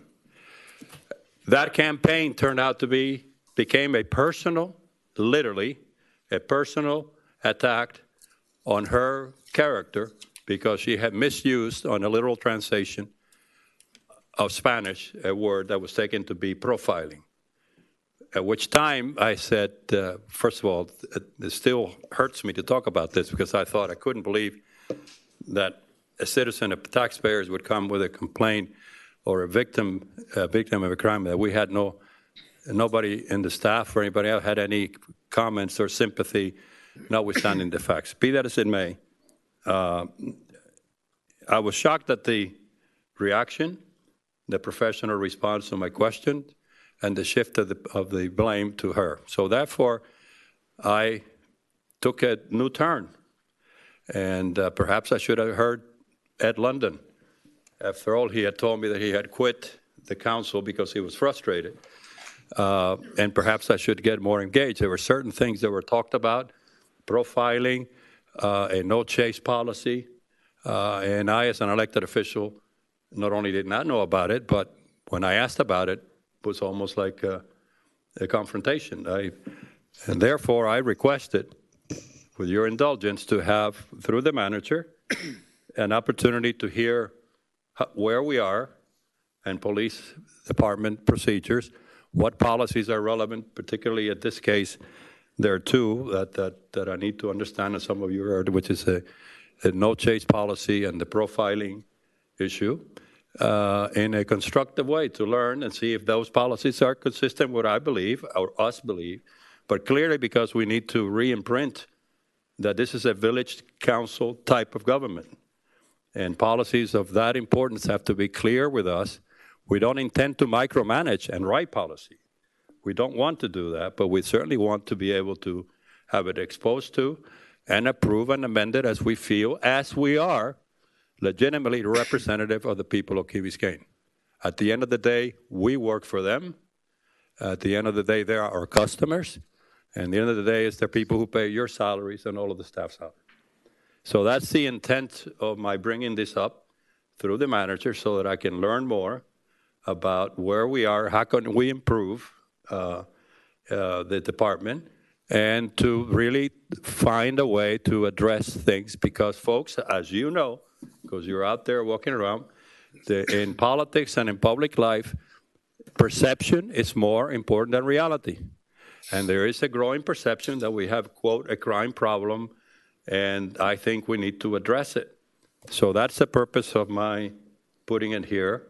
And I would, I guess, turn to the manager to give us some sort of overview. I've spoken to her. What my intent is, it's basically sort of a mini workshop on the basis of what I previously discussed. I can provide a few comments. So on the history, so it's my understanding that the council hadn't previously provided direction on some of the particular policies. Obviously, our department needs to operate within certain parameters to provide the safety for our residents and for the staff as well. We have established a manual of policies and procedures that are consistent with best practice, with the experience that our officers have, as well as the accreditation standards of the body that accredits us. And of course, you know, we must operate within the law. So when this item first came up, staff Why did you just say, excuse me for interrupting, why did you say, of course we have to operate within the law? I want to make sure that nobody is asking anybody to act. But that is an unbelievable statement. This is the second time I've heard it from this administration. Would you in any way interpret it from my comments that I would suggest something that is outside of the scope of the amendment? No, sir. I think it's important to recognize that some of the procedures that we have are governed by law and some are governed by policy. But if you recall, the key question on the August 27th meeting I asked is, what is policy? Right. And what is law? Right. And that is a fundamental difference. When it is policy, it is our power to make that policy or to review it. Agree. But please don't make that comment again, because it at least on one councilman, it implies that it came up in the 28th, because it came up on the issue of profiling. Oh, we're not going to do anything that is illegal. We'll talk about profiling in a minute. But please, that's just one of the kind of things that we need to change in this community. Okay, so I agree wholeheartedly. You know, council makes policy. It's our job as staff to try to advise and make recommendations as to best practices and what we believe is in the best interest of our residents. And so you set the policy, and it is our job to implement it. So back to the question of what has come before you and what hasn't come before you, I would like to take a moment to reflect on the folks who were impacted on that day and who it was difficult, I know, for them to come before the council and speak, and we recognize and appreciate the situation. So some of the things that we've done specifically to address that incident, we have permanently increased our staffing on the midnight shift by reallocating some personnel. We have instituted high visibility policing presence at the entrance of the village in a sustainable way, so that sometimes the folks are there, sometimes not, to be able to rotate. So we don't want the bad guys to know what our plan is, but we do want to make sure that there is a heightened sense of security so that our residents can feel safe. We've also tried to engage more. We have gone to the Mashta Island HOA, where we met with the victims of those crimes and with many other residents who were familiar with those residents, to make sure that we were listening to what their concerns were and trying to make sure that we accommodated their requests. This was something we were talking about before, but we have put out some flyers to the community to remind folks that although we are safe, that there are certain things that we are not immune to. We need to lock our doors. You know, if we leave our keys in the car, it makes us more vulnerable and at risk. So we're trying to remind people that as safe as we feel here, it is important that we all take on our own role. And then there was also an issue with the LPR that night, if you recall, so that issue has been resolved. And then to the point of visibility, we've also have deployed a bicycle patrol unit. I am happy to say that we graduated 10 officers today, in fact, from that certification.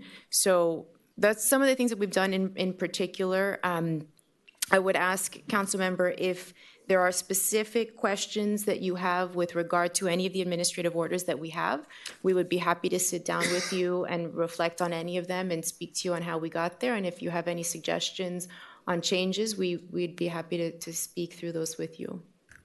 Well, first of all, on policies, I think it's anybody who has any exposure to policing, difficult policing, visibility is 90%. Well, it's a good percentage of prevention. Good policing is preventive.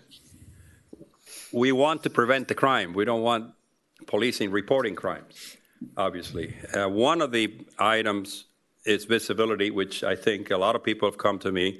And New York City was turned around, Chicago was turned around with the cop on the beat system under Bloomberg and Mayor of Chicago, Daley. And the cop on the beat may not be relevant here, but you now highlighted the bicycles. And I know that you've met with the police chief of Coral Gables. Yes, sir. Because they had those, I just happened to run into it, and I thought, what an interesting concept, which may not be relevant to us. But the point is, we need to look at best practices. We get so arrogant that we think we don't learn, and some people are doing great things. So if you are working on visibility, which I think the bicycling would be, and mind you, in my preamble and everything that the police department has come before when I'm in this council, whether it's equipment or thing, I've been the one always voting for and actually making the motion. So the point here being, specifically as to your question, you're addressing visibility, I want two things to talk about. One is particularly the chase policy, because I have spent a lot of time reading, and I've met with you, and perhaps you can tell me. And I read particularly, or maybe you can articulate it, I have the actual copy, but in short English, what it is that we are stop chasing people that we know have just committed a crime. Right. And why. And I can then refer to specific parts of our policy and the International Chief of Police policy.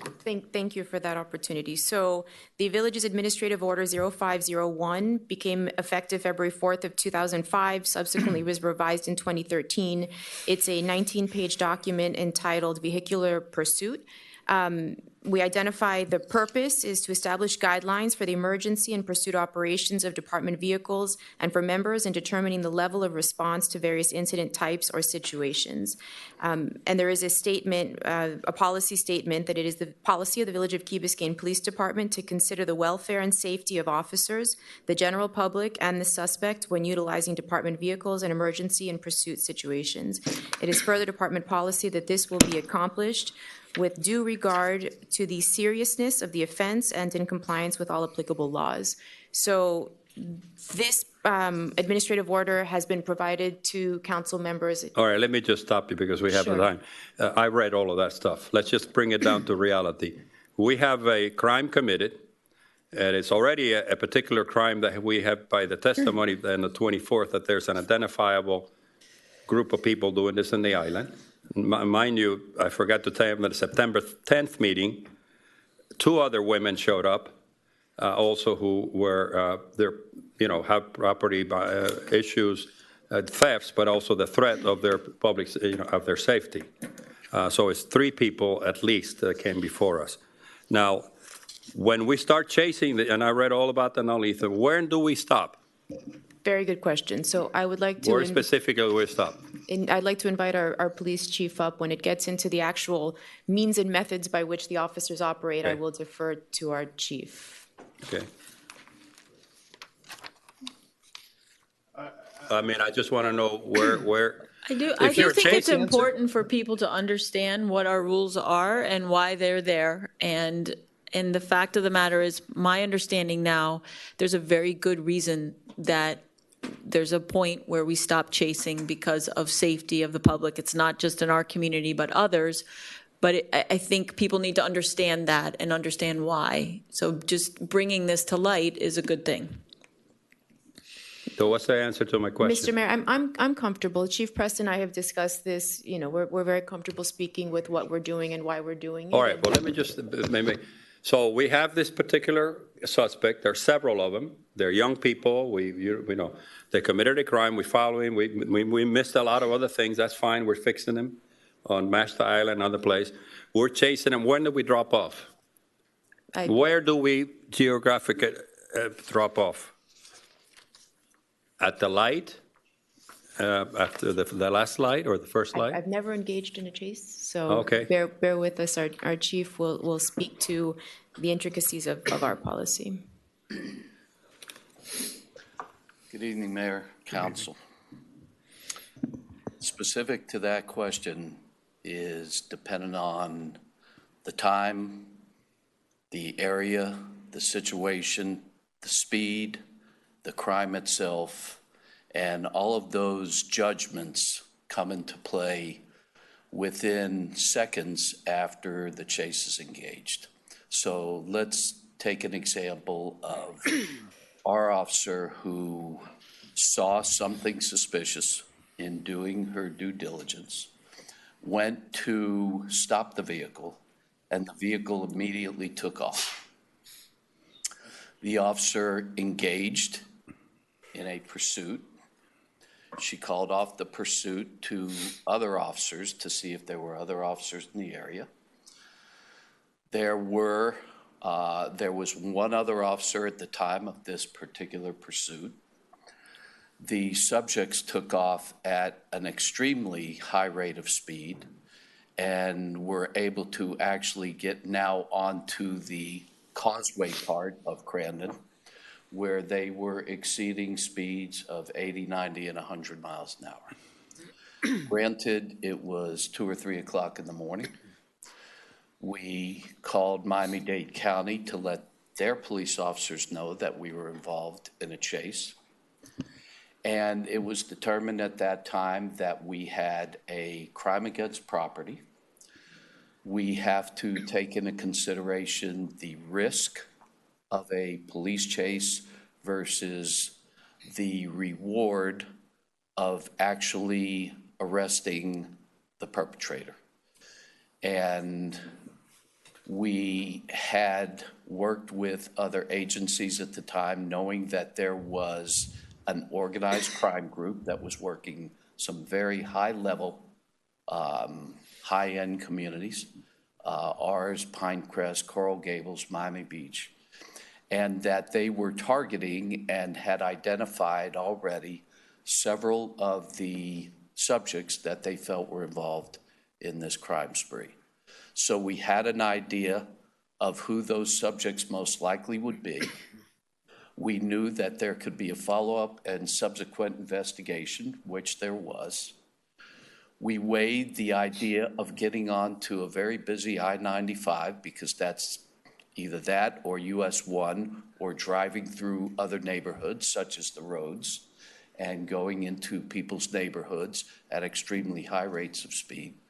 And the judgment call was made as they were probably approaching somewhere around the golf course or a little past it to disengage. Miami-Dade chose to watch the vehicle go by rather than engage in the chase because their policy is very similar, as are most policies within the state of Florida, that if it's a nonviolent property crime, that the risk of injury to police, to citizens, and to the subject themselves must be weighed when deciding whether or not to continue the chase policy. And I'll also talk about this. Now, I've been in this profession for about 45 years now. And 30 years were spent in Miami Beach in an extremely high crime time in South Florida with Mariel criminals, cocaine cowboys,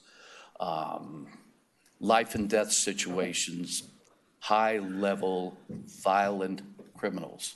And I myself engaged in quite a few chases during that time. But those chases were only involving extremely violent individuals who had either killed or brutally hurt or would have killed someone else had they gotten away. And even in those very volatile times, we were already realizing that innocent people were dying.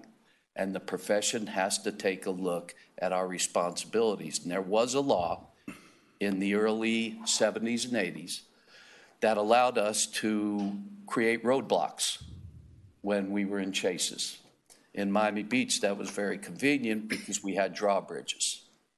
And we would literally raise a drawbridge and stop the chase, obviously. However, state law changed, and the law now says that we have to afford a fleeing criminal an avenue of escape so that they don't feel trapped and may create an even worse situation, like if they're stuck and they take a hostage, et cetera, and so forth. And that was changed in the state legislature. So we cannot create roadblocks. We could potentially use stop sticks, if you're familiar with those, and those are literally spikes that if you're far enough ahead of the chase itself, you throw a spike strip down on the road to hopefully disable the vehicle and bring the vehicle to a halt. That is something that we considered. However, that would mean we would have to be very far in advance of a vehicle that's traveling 80, 90, 100 miles an hour, which is going to catch up to us extremely quick. And there have been several police officers in the state of Florida who have literally been killed by a fleeing vehicle while trying to lay down spike strips. So I would say to you, sir, that each one of those events is not determined on a line in the sand, that there are many factors that go into the decision to not chase.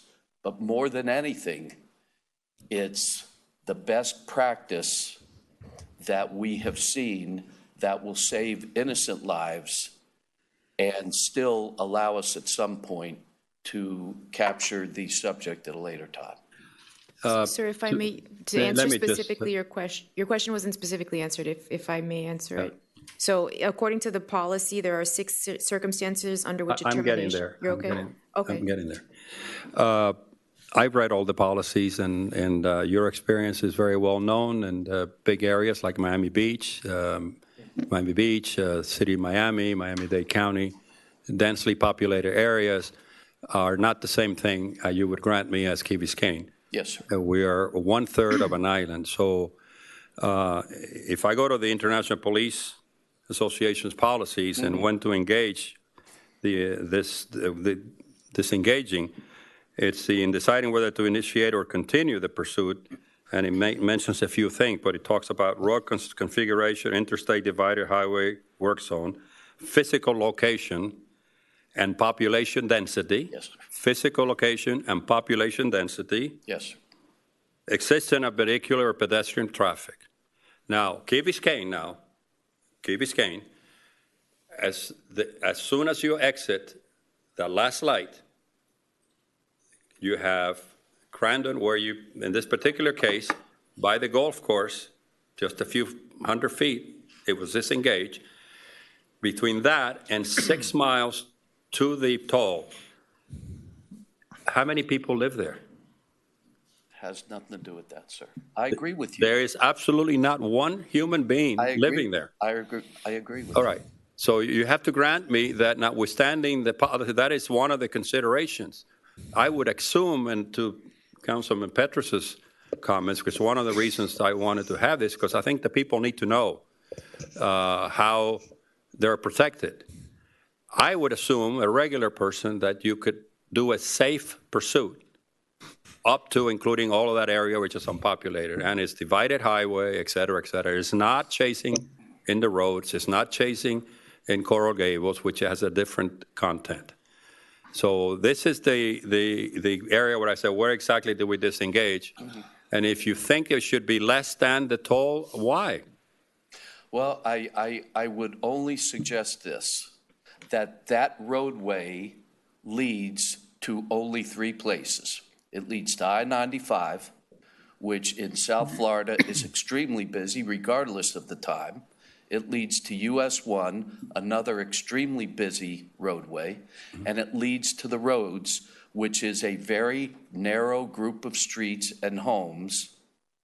And so if the subjects are willing, and they're showing the willingness to flee, and we decide to engage them in a 100-mile-an-hour chase, and we're following them at 100 miles an hour, they've got 3 ways to go. Bank right, bank left, go straight. Right, Chief, but I'm specifically speaking that you can disconnect or disengage up on about where you'd make that cross in the road. But to disengage, put yourself in the position of a crime victim, a taxpayer. They've just been robbed. And we don't want to get into the issue which you're familiar with, that a lot of robberies that are property robberies, people are armed, and a lot of bodily damage arises out of those failed things. So we cannot take lightly, well, it's property. Because, for example, that lady and the other lady who came on September 30 has 4 kids in her house. She wasn't worried about her car. She doesn't care about her car. She can replace a car. Her anxiety is harm that could have happened to her offsprings. And for that person, for this commissioner or councilman or anybody, say, well, our police department, which is excellent, has to disengage. We specifically know that these people committed the crime, but they're gonna, as soon as they get past the last light, maybe up to the golf club, we're gonna disengage. It truly, Mr. Chief, not acceptable from the point of view of a regular citizen. It doesn't make sense.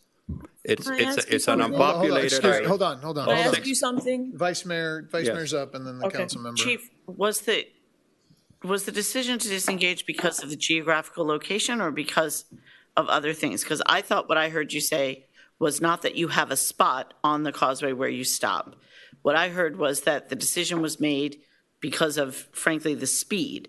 And we just had a fatality on the same roadway because of someone speeding and rear-ending an innocent person driving.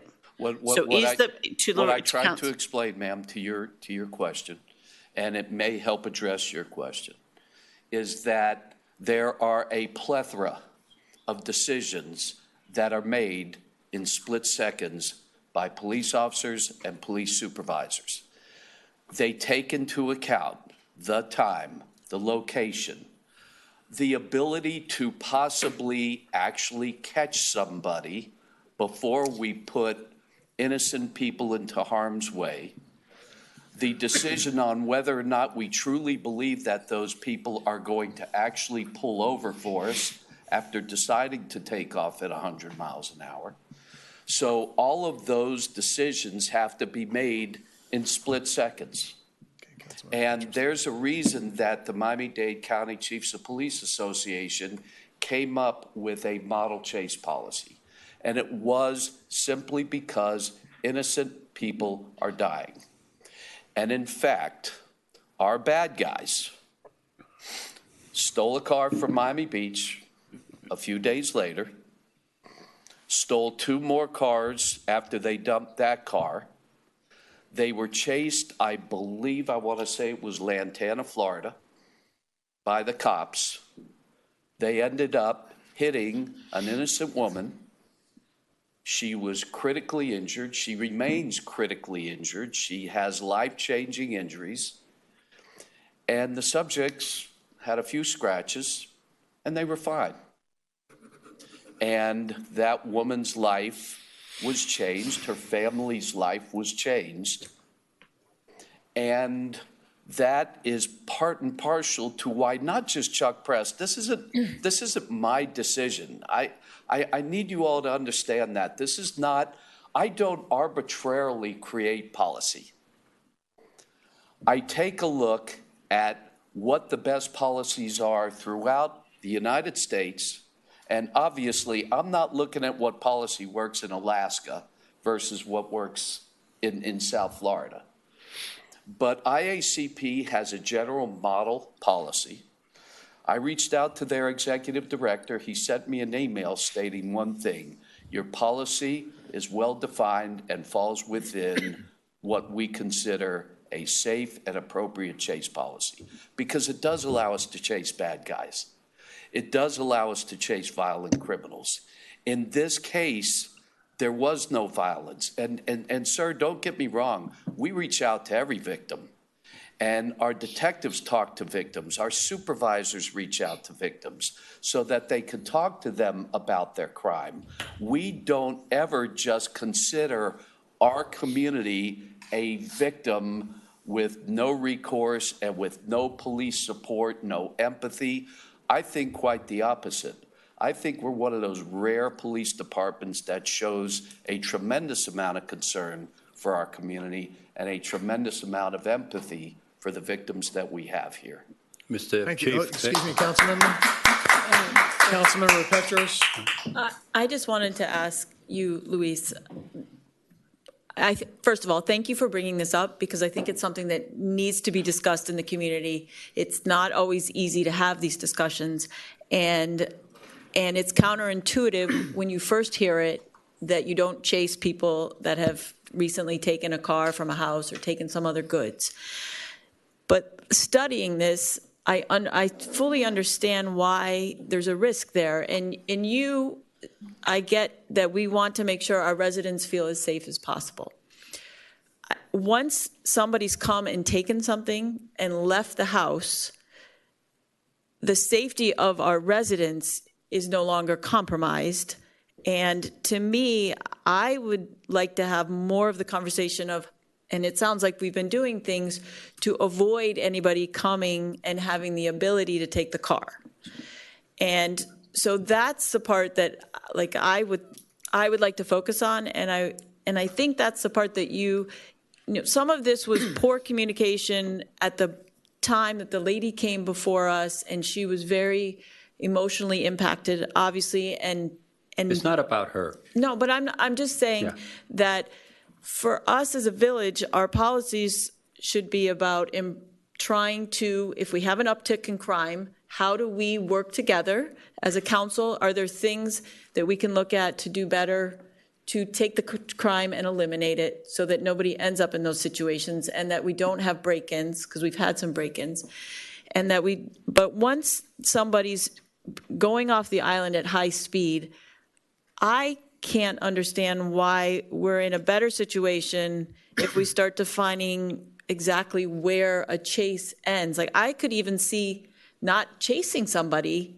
if there's a safety concern, because there's other methods to get it back after the heat of the moment. So, but let me just ask you Yes, I will, if I may. why you're focusing on this particular Respond, thing. please, and then Councilmember Moss. Well, first of all, before I am, as we are, Village of Key Biscayne Council, and I appreciate the fact that they subsequently went on another stream and they went to Lantana and they killed somebody. That's fine.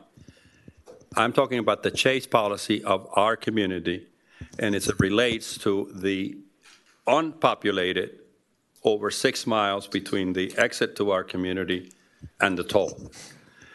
If, answer to your question, and it's a standard, which is happening, the reputation in the criminal mind, and in fact, in this case, we know from the chief and others that they are a gang of people, that we are an easy picking because we drop off easily.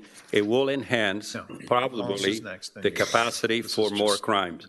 Remember, as he's agreed to my statement, in the specific case of one case of a stolen car, good. But don't forget that the more of those crimes that happen here, there's a possibility of bodily risk because those people are armed. So you need to connect the dots here. And it seems to me, and the people I speak with don't understand. I would be 100% in agreement. All of the international Miami-Dade, they're very concentrated urban areas. I would not do this chase. I am talking about our highway up to 6 miles and we drop off. If you get that feeling, if that goes out in the criminal community, and if I'm a taxpayer and a victim, I feel very insecure. You mean to say the guy, we identify everything, and if he gets out of our jurisdiction, we drop off? It's hard to justify in that kind of no population. And I read you the requirements of the International Police Fair. Councilmember Moss. Divided highways, et cetera, et cetera. I think that is the policy that we need to discuss among ourselves, whether we want to make, because we are different, because our geography is different. That's all.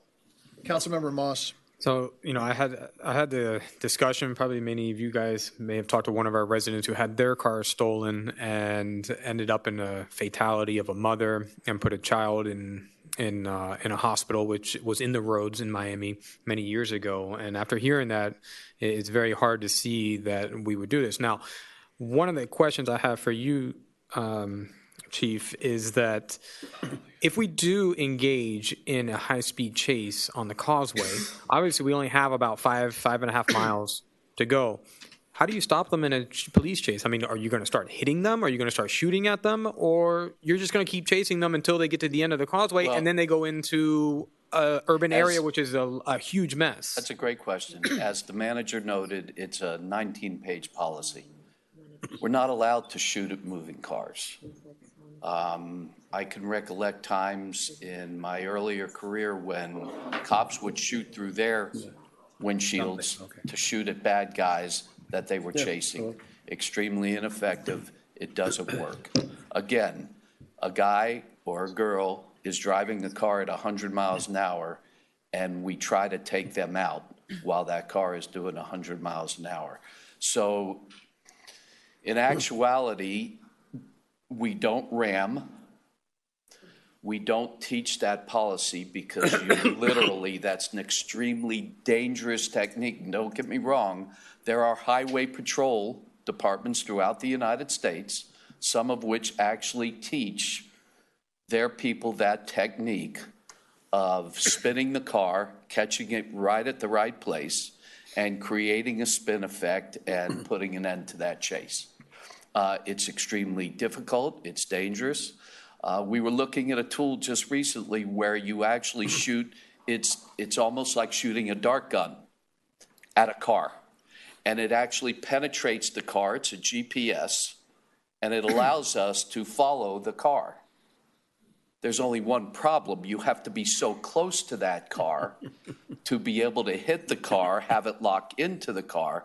But these are all different things that people are trying throughout the country to figure out how to stop this kind of chaos of police chases.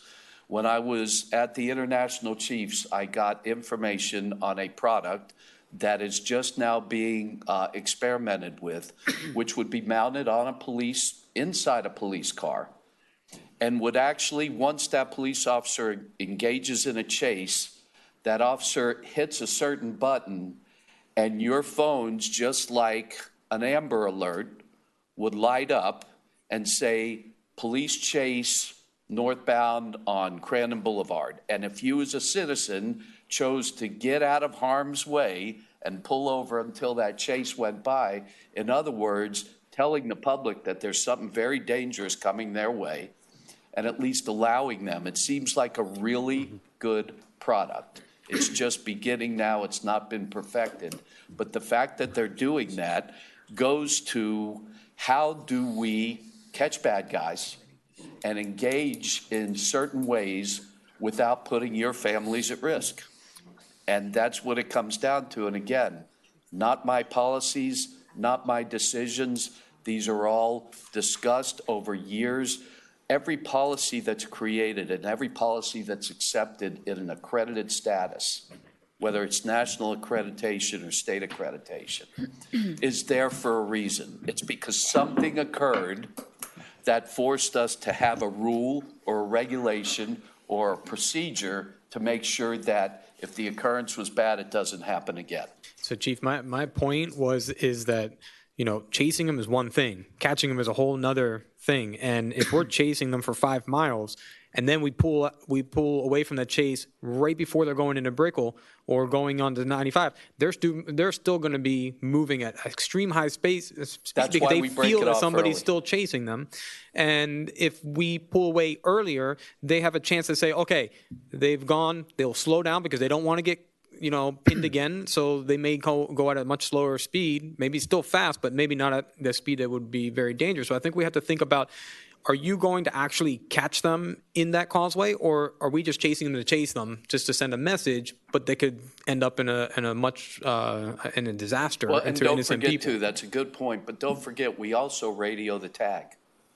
And it goes countywide or Broward County, Dade County-wide, so there are police departments alerted all throughout the Tri-County area that we've got a chase going or that a car has eluded police, and they're on the lookout for that car. That's how that car was discovered in Lantana, because 2 different police agencies radioed ahead, and they were prepared, and when they saw that car, they engaged them. Councilmember London, and then Councilmember Segarola. I'm sure, as frustrated as you are, Luis, the policeman in that car who's chasing him, who can catch the guy, has to stop, who's been trained, this is his job, and he's restricted, is more frustrated than you are.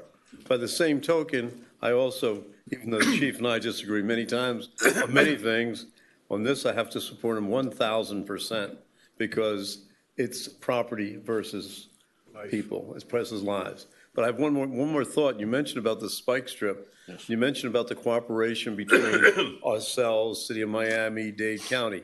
When we have somebody like that, is it possible, do they carry these spike strips in the Miami and the Dade County cars, or are they readily available on the side of the road or something? No, sir. If they are assigned to a police department, they're assigned per vehicle. Okay. And let's keep in mind, and this is not a knock, and I want to make that clear. Miami-Dade County doesn't always have cops out here. City of Miami rarely has cops out here. And therefore, to depend on them to... No, I'm not saying, excuse me, I'm not saying to depend on them, and it's not going to work all the time. They may or may not have that My strict. point is that when we have something, like you say, we have a chase, and starting here on the island, before it even gets into Crandon Park, that we have our friends in Dade County or City of Miami put out the spike strips to disable the car when it comes by. Instead, basically we're behind them, but the car is going to be stopped or disabled at that point in time in an area, like you say, that's not populated, which might be able to basically then help capture the criminal, possibly. But it's just a thought. Councilmember Segarola. I think it's great that we're having this conversation and we're all exchanging ideas on what we believe, especially since the public can hear it. I think if there's room for improvement, if there's policy decisions to be made, it's what are we going to do before a crime takes place, not after. That's right. I think the steps that have been taken after the fact, the police cars with the lights on at night when you're coming into the village, I'm a lay person, but I think that's fantastic. I think maybe it's a good idea to even put them on the way out of the village. I think that if We do. we are, okay. We switch back. I haven't seen them on the way out, but I saw them on the way in, but great. If a bad guy is coming in and you see lights and you're down to one lane, I think that's a good deterrent. Visibility of police on the street, bicycle officers, all those things are deterrents so that a property crime does not take place.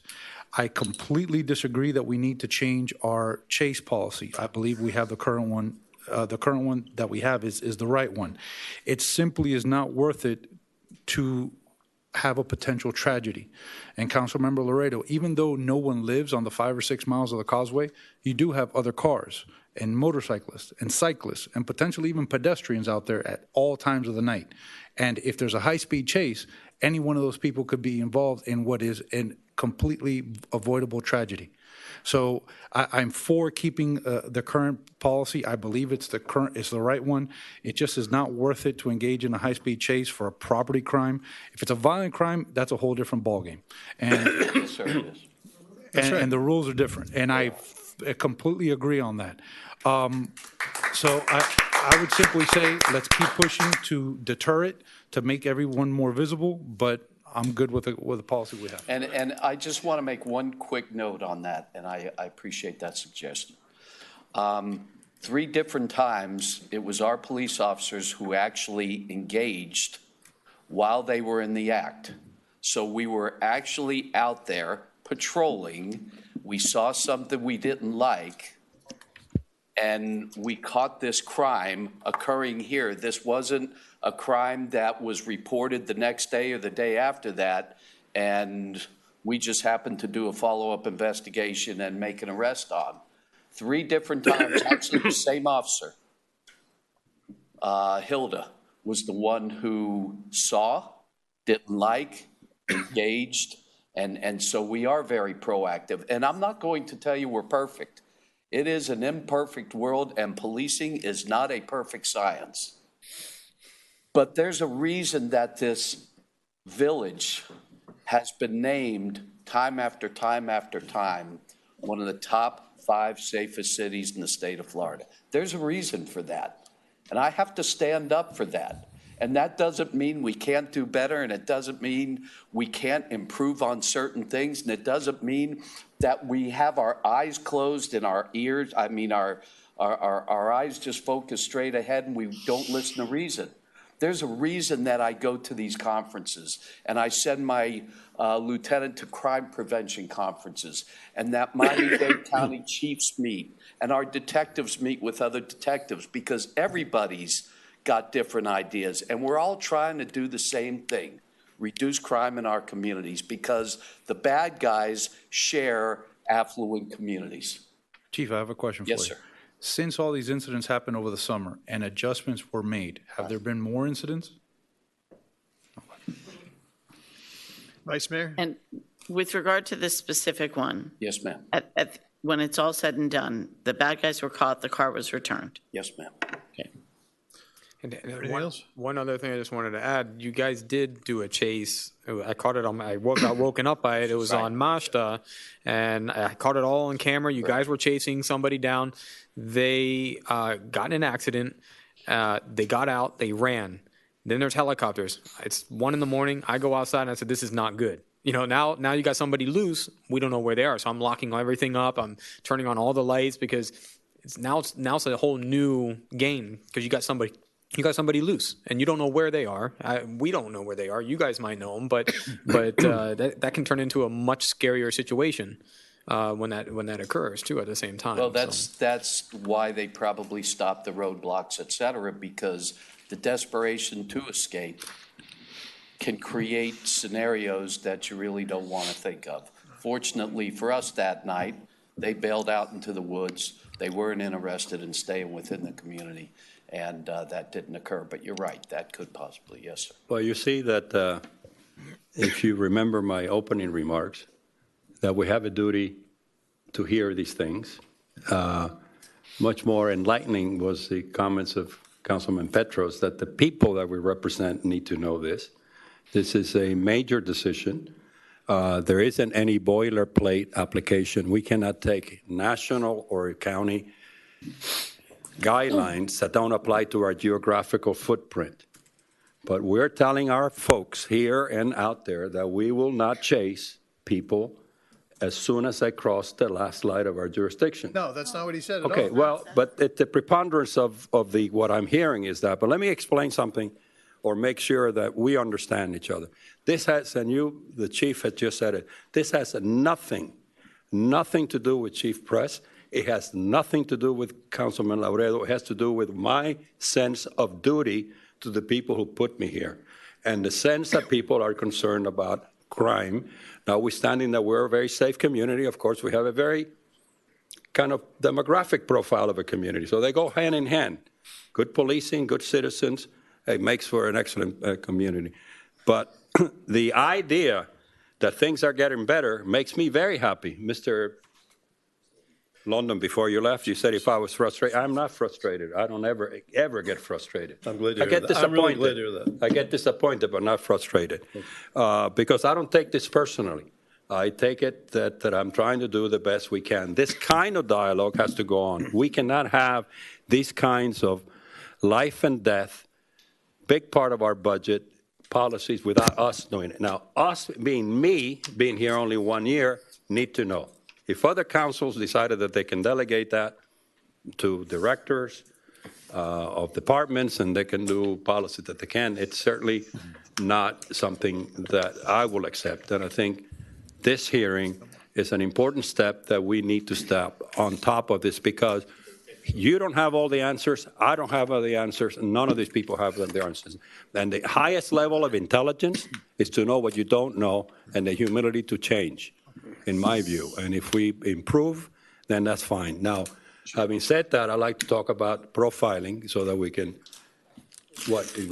Okay, I mean, well, okay.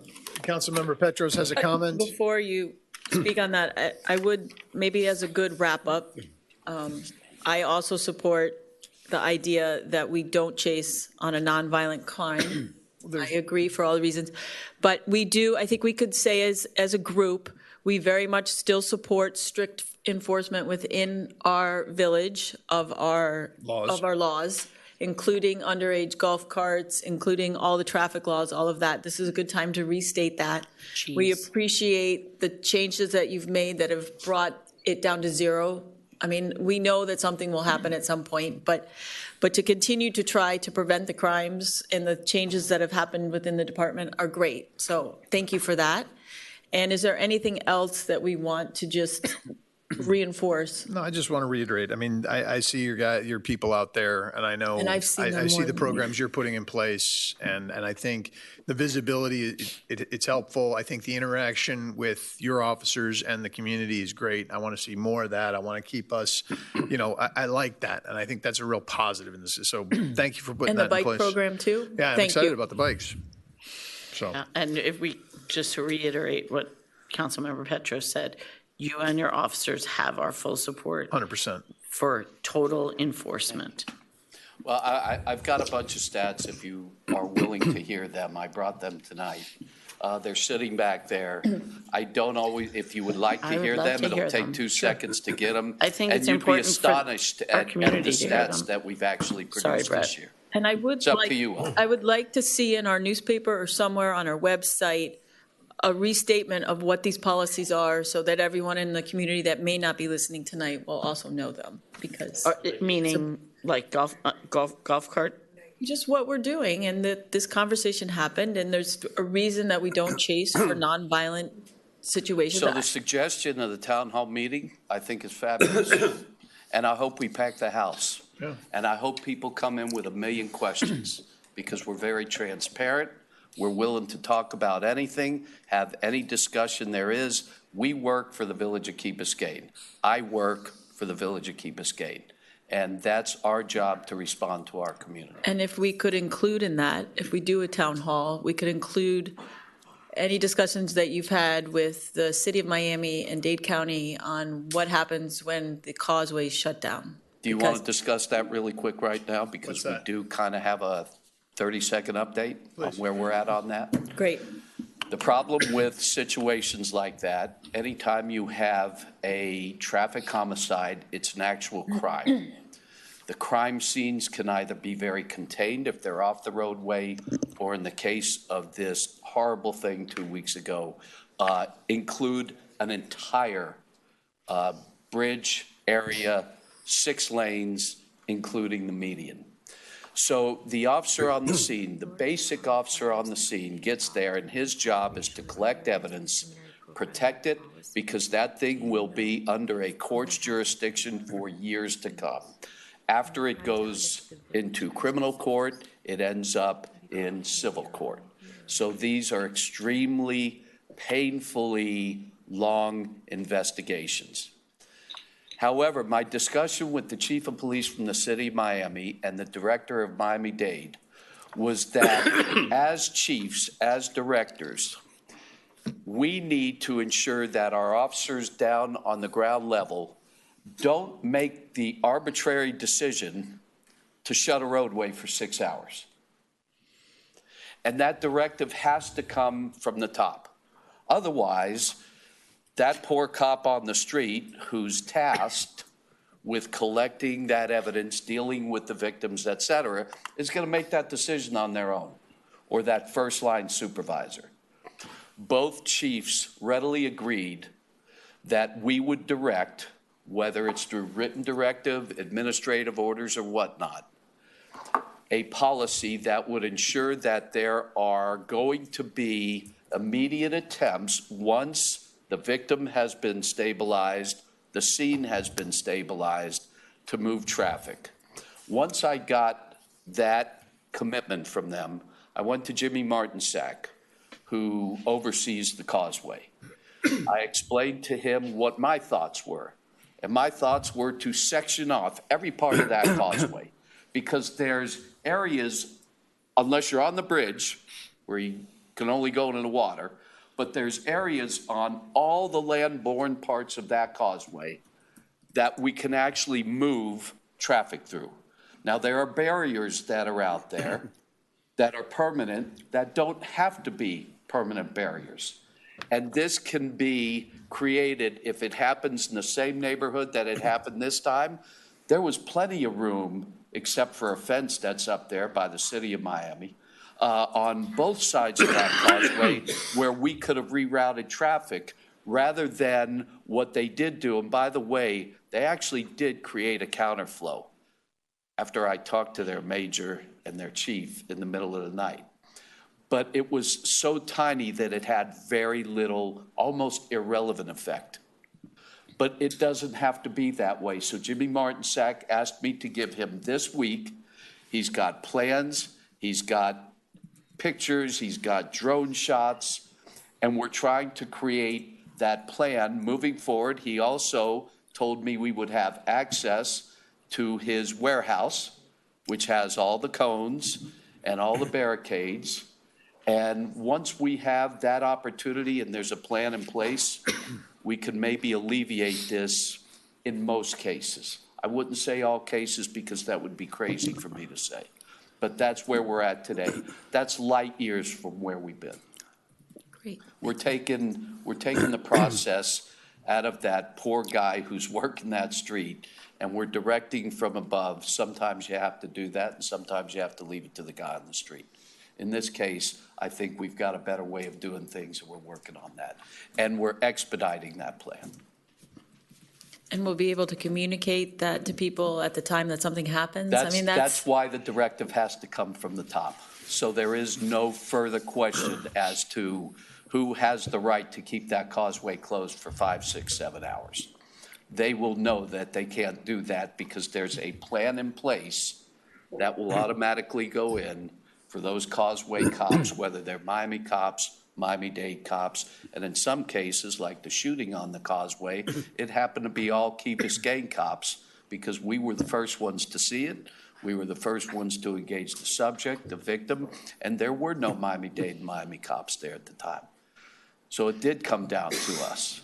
I guess the other question, though, is will we be able to communicate to our residents an estimation if something like this happens of time frame and things like that, if it's coming from I spoke at length to the manager and to the mayor regarding that. And the idea of communicating more often, even if there's not much to say, That's part of at our- least keeps our residents informed that we're thinking of them, we're still working the issue, and we're trying to give them the latest up to date, even if it means that they're still going to be stuck for another hour, another 2 hours. Exactly. So, Was the You have another point about profiling or was something? the intent from this very good meeting is that we would follow up with a workshop, this council workshop on police policy, and That's fine. I that. think it's more of a town hall, right? Explaining to our Well, I mean, residents. as long as this, we are the policy makers. Absolutely. Okay, so when I talk about a workshop, it includes us. Yes, Right. Yeah. Can we be clear, though, when we use the word policy on what we all mean? Because I Well, think you it can just mean made different policy. things. This is a very important part of your responsibility. We just had it. Six of you, I guess, agree that it's a perfectly fine policy. I disagree. I read a lot of stuff. I think we're unique. I'm talking about very narrowly. We're going all over the place. Just the 6 miles from our jurisdiction to the entry to the the end of the causeway, which is not populated. It's divided highway, all the standards that I read to you by the International Police Department. You disagree, and that's fine. That's democracy, but we're having this conversation. I think it would be very healthy to continue to have it in a workshop. And that's, I think, what I heard, and I would support that. And I, in preparation for that, we don't need to deal with it today because policing is prevention. If the rest is, and the profiling issue, which is a case that was brought up and handled very badly by all of us on that incident, is one that concerns me because if we have certain, and profiling is a very difficult thing, but the police have to make judgments until we find computers to replace human beings, that certain things don't look right. You need to take some affirmative action. And it doesn't seem, we seem to be a little bit trapped from what he can certainly, and the manager correct me, that because the reaction was, we don't do anything illegal. Well, first of all, I hate when you do that because I refer that anybody who suggests otherwise is suggesting that you do something illegal, which is preposterous. You know, we have an island within an island, Masta Island, where they've had incidents of people running around. It's only, you know, it's not a commercial area where you can, you know, well, I may go into a restaurant. What are you doing going around in a car that has 3 or 4 people or young people? You may or may not be able to see the color of their skin, whether they're blue, green, or black. And do you have latitude within the law to take some sort of preventive action or inquiry? The answer is absolutely. Absolutely, you do. Correct. Then we're on the same page, Chief. We need to do more of it. And I am a very liberal person, but I'm very strict on police enforcement. We cannot be trapped by profiling because it's a politically correct thing to do in our community. No. So you answer my question. And sir, I agree with you. And I think that that's apples and steak, because profiling versus what you just described is not profiling. Correct. That's proactive police work that see something. Used to be the loitering and prowling law until we abused the hell out of that. We lost that too. But that used to give police the opportunity to stop. In fact, anybody who knows about New York, stop and frisk. That's the same thing that they were doing. And it became a national issue of quote unquote profiling. So there is a very thin line. There's a very thin line. But it worked. But it worked. All right. Okay, Chief, the point I'm trying to make is. I know what you're making. The point is, when we have an interaction with our taxpayer, our boss, my boss, your boss, it was thrown in their face about profiling, with intent or not. And that is not the issue. 3 people came to us in August and September in both private Cape Florida. It's also a private island with the same kind of situation. So short of profiling, we have got to be preventive because it's simple. It's just, what are you doing running around Masta Island in a car? And so if you're telling me, to make sure I get a short answer, that you understand the difference and that you are acting accordingly with the law, but with the flexibility that you have under the law to be that preventive, that is gives me some comfort. We absolutely are. Yeah, perfect. Next item. I apologize, it's 8 o'clock for the village manager's report. First item is public participation plan, zoning code matrix, and that would be item 10D1. So just for closure though, is there going to be a workshop? I think so. Yes. Is there a motion, a second? No, there's no motion. We'll discuss it later. We'll discuss it going forward. Let's talk to you guys work out, get some ideas and come back to us, please, for the town hall. Well, wait, excuse me. And I cut it short thinking that we were going to have, this is a very healthy and constructive discussion. And I sensed that we would be moving in that same spirit of constructive engagement to do a Maybe they could come workshop, back with the dates. which would Possible be dates in helpful our for the next people meeting. to understand as well. Yeah. Our public officials, our public, that they don't understand, because even I, as an elected official, did not know half of this stuff. And that we have, the fundamental point of my engagement is that we have that responsibility. We all, And we can also and we highlight can learn. And the changes about Absolutely. the They can come causeway. back to us with some dates at the December 10th. We'll establish on that. You give us some dates that you think will work. You give us a format you think it'll work. We'll decide on the December 10th meeting when we're going to hold that. Thank you very much. If I could also just, make a suggestion that to include in that format some of the big ticket things that we know people are concerned about, the flashing lights on Crandon, the underage driving of golf carts, correct. that kind of stuff. Thank you. Okay. Thank you. So managers' reports, I have 3 reports. The first item, public participation plan on the zoning code matrix. So to give folks a little bit of background of what the zoning code matrix is, the Village of Key Biscayne has a code of ordinances regulating land development.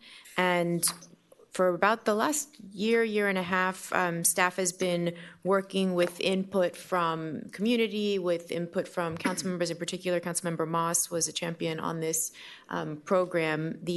At the retreat that the council had, this was one of the items that was prioritized, and we spent a lot of time working toward identifying those elements of our code that could be improved. We've broken the code, some of the recommendations into 4 categories. The first category we're calling sort of Scribner's errors, when there's a reference to a code section that doesn't exist, for example. The second category are clarifications to text that have historically perhaps led to different interpretations or application of the code. We want to clear some of that text up. The third category we're calling improving aesthetics, functionality, compatibility, character of a neighborhood. Those are what we're calling minor modifications. And then finally, the fourth category, which are major revisions to the code that address adaptation, sustainability, and resilience.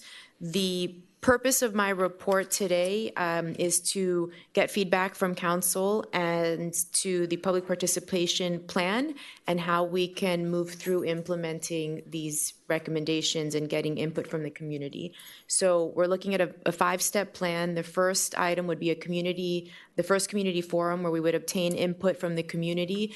We would basically hold it somewhere in Civic Center, probably either here so that we can keep the video, and we would basically open the question to the community. What is working in our code? What is not working? What recommendations would you like to see? What improvements would benefit the community?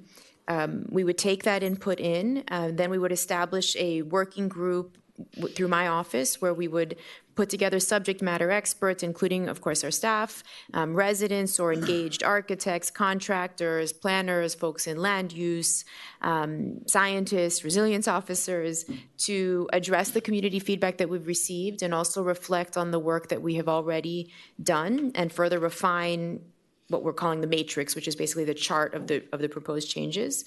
We would then go back to a second community forum where we can say, thank you for your initial feedback. We've studied this through this working group. We've further refined the language. Here's what we have. And we'll take in any feedback the community has. Then the fourth step of our process, we would then present to the council in a workshop setting where we can go through provision by provision and explain where we are, what revisions we're recommending, and then ultimately council adoption of any of the recommended changes.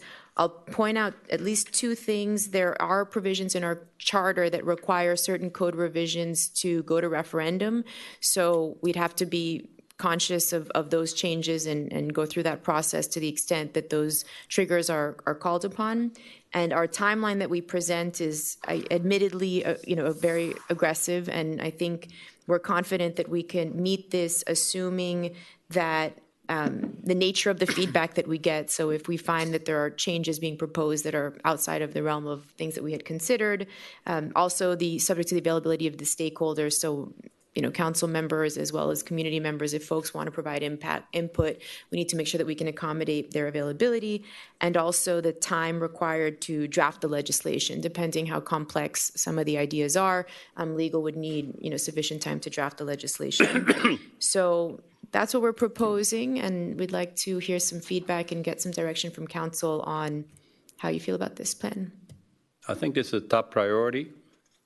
You brought it up. I'm frustrated with your 2040. I'm excited with this, and I thought you were going to get more engaged. This is now. Well, and this impacts resilience. It impacts everything that we talk about. We had to really put your committee to work on this. It doesn't preclude them doing strategic, but this is now. I think it's great. I think it's a good step, and I appreciate it. I want to make sure that it's working with the 2040, with the zoning as we go. How will this integrate into what we're talking about in terms of resiliency and sustainability going forward? Because you've got a pretty quick timeline here. And so is that going to be workable? Because things like BFE. Yeah, exactly. There are simple things, but there are also things that keep that are. You don't have to wait for the 2040 plan. No, I agree. No. I meant the people in the 2040. No, he's The talking to talent. me. He's talking to me. Ah. I understand what you're saying about BFE. BFE is an easy one, but the breakaway underneath. Remember, Judd wouldn't allow us to do breakaways underneath. No, we do have breakaways. Do we allow them now? Okay, good. But things like that. I mean, how is this going to work in? Because I think it's a great start, but I want to know how they're going to integrate in. That's my question. Andrea, I think that at least I would, I'm sure the other members of council would appreciate having the matrix that you have today with the comments, what changes, proposed changes, or comments say why this should be changed or why today it looks good, and let us all look at it and give you your feedback. I think that might help you and help whoever's working on it. Yeah, send that around. I'd appreciate getting a copy of that. Thank you. To speak to what you're talking about, I support that idea. I think the first community forum should have an educational component so that you educate whoever comes on what our current code is. And because not everybody knows, and I can assure you I'll be learning something also about the code because I don't know all the specifics. The other thing that would be very helpful is if you could really define, and maybe you can tell us a little more detail of how you're going to get expertise about resilience measures. Are you going to speak to the people in Miami Beach that you've been having a relationship with? And how does that fit into this timeline? So the answer is yes, we will be getting feedback. Some of the subject matter experts that we've been talking about are resilience folks, both in the private and the public sectors. So we would engage them. And in particular, in our briefing, we talked about this. And I think there are a few people that really jumped out at me that are very interested in helping and advancing resilience and are very interested in working with the village to be able to make sure that what we're proposing does include some of those out-of-the-box ideas. And also to all of the council members' points, as we've been going through talking about resilience and establishing this resilience program, we have so many engaged residents that are very familiar, that are, Councilmember Moss is an architect and he has been an integral part. We've spent, at least 5-6 hours going through provision by provision and debating some of these ideas and talking through them. So we would welcome all of the input from the community, and we would also bring in folks from the outside to help us challenge our thinking. I would say, our zoning code in of itself, it regulates the private properties. So some of the things that we want to do with our infrastructure, our stormwater infrastructure, might not be addressed here. So I don't want us to think that, this is one piece of a larger puzzle. Councilmember Moss? So I think that was a good question of how the two plans implement into each other. I wish we had the vision plan in front of us while we're doing this, but I don't think it should preclude us from moving forward on the zoning stuff, because we know a lot of the issues. We know what resiliency measures that we need to take. Will we hit all of them? Maybe not. We can always go back. This is not like you can only touch it one time and then you can't touch it for 20 years. We can get that plan that comes back out and say, hey, there's a couple of things that we missed. We can make those adjustments. But I think waiting and waiting and waiting is much worse than just taking the action. Some of the things that we're looking at is having the option to allow the first floor to be much higher, which is done in Miami Beach. We're talking to Miami Beach to see how they're dealing with it. We actually want to drive around Miami Beach to see some of the ways that they're doing it in order to see how the characteristics look like, to make sure that it fits with what we're looking for, which really will come in with the vision plan. So that may happen afterwards. We're looking at rainwater collection systems to reduce flooding, photovoltaics, which are solar panels, to reduce the demand of electricity, or even having backup powers after storms. So there's a lot of these incentives that we're looking at. We're looking at other things that are characteristics, and things that it's going to be a little bit difficult. I mean, I can help explain it, but when you're actually designing these things, there's a lot of workarounds around certain things that people can get away with, which wasn't really the initial intent. And sometimes it even forces you to do the opposite of what the intent is. And I'm trying to bring those up. There's other things that are very costly to homeowners that really don't do what the intent is supposed to be done. So people are spending money on something that is supposed to do something which it actually doesn't do, and it's just money going out, where we need to look at that code and find out the right way to do it, and when it's really needed and when it's not, so people can have that choice in order not to just spend money to spend money that doesn't do what it wants to do. So there's many of those things. So I think we can go through that. I think we could start from like a high level, but there's going to be a lot of technical things. Maybe some of the public might get very technical at some point, but I think that we need to move forward quickly on this. I don't think it needs to go to a board or a committee, putting a group together. I think we can do this from a council level, and I like the idea that we would do some selection of residents who have expertise to work closely with us to give their input, because they work on this from a day-to-day standpoint, and they can give that input, and we can knock this out by June 6th. It's aggressive, but I say we got to put the pedal to the metal on this one and get this thing done. Councilmember London, one more time. Brett, I talk about, getting all the experts. So I guess Mike and I proposed raising BFE to 12 maybe 5 years ago, and the few architects showed up and said, nope. And Judd, no, we don't want to do that because the houses will be ugly. So we're talking about sustainability, the easiest thing to do. Don't wait until sea level rise. Don't do it now. And so council, except for Mike and I, said, no, well, the architects said don't do it. So, we have to listen to other people, but we just can't say that this group of people are going to be the ultimate deciders. Sure. The other thing is, and I think you mentioned it, there's a number of things in the building code and zoning code which basically were put there for God knows what reasons that basically don't do anything but cost money, and they should be removed as well as adding new stuff. So we should look at old stuff, not only do we want to change and make it better, do we want to remove it because it doesn't do anything? And I think you mentioned as far as spending money voluntarily to do things. That's all. And we have some stuff that is going to be removed. And just so you know about the architects, and I think what's really nice right now is that Miami Beach has been doing this for years now, so we can actually go and see what they're doing and show how it can be done tastefully and how it can be done controlled, and we can talk to them about what their pros and cons were, and we can draft our code in order to be already ahead of the game, that we can make it work. So do we have consensus to, as the manager, move forward with this? Yep. Okay, move forward. Let's go, next item. Urgency. Okay. Great effort. The mayor is public service announcement regarding stormwater rate change effective December 1st, 2019.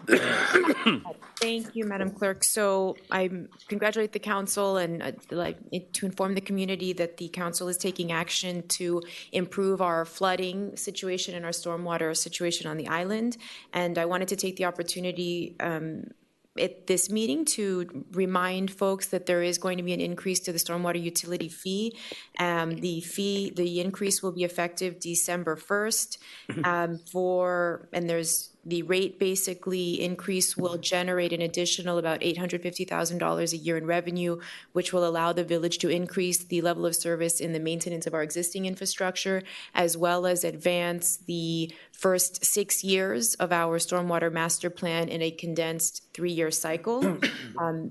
The next steps, now that we have the revenue pledged, the next step is we're going out to RFP for financial advisory services to be able to secure the FA services for a revenue bond issuance.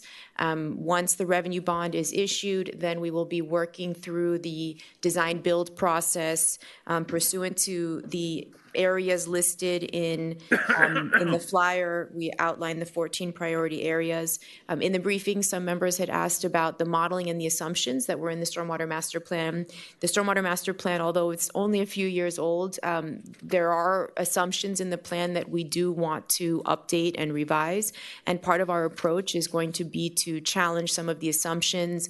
And so, for example, if we are trying to mitigate the 100-year flood scenario, which now happens quite frequently, we want to run some of the scenarios. What's the 500-year scenario? And so we're not just blindly implementing what is in the conceptual plan. We are going to be studying each area one by one, and we are going to be implementing solutions that will ensure the long-term sustainability of the solutions over hundreds of years to come. Excellent. All right, Councilmember Ramos.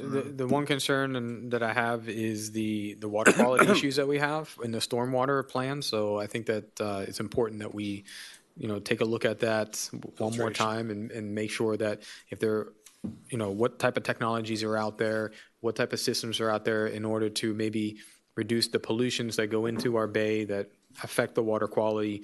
So I just wanted to bring that up, that I think that we should, I'm not saying to slow down the project, but I think that, doing the project wrong is worse than maybe just take a quick pause quickly and we look at every option on the table and we can make a quick decision and maybe we can begin to move it forward the correct way. To do it. Absolutely.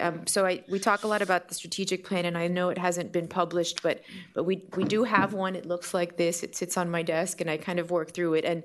And to your point, a lot of what we've been adding to as we move through this process is looking at new technologies, and I think there are some items that actually came through the 2040 board of new technologies that would actually elevate our standard of treatment of our stormwater beyond what the minimum requirements are. So that's one of the strategies that we're pursuing and will be considered as we move through this process. Thank you. Great. Thank you. Next item. Next item is FY 2019 quarterly budget report. So we have been doing a quarterly budget to actual report. I did have the opportunity to meet with most members and go through the briefing. Just a few things I wanted to highlight in the report. With regard to general fund revenues, both in franchise fees and the community center revenues, due to the way franchise fees, we have a new agreement in place, and with community center, the way we had been accounting and processing some of our memberships and our revenues, there needed to be a gap year where we would be short on revenues. That's reflected in 2019. Thankfully, even with the shortage in the revenue, we will come in within budgeted funds.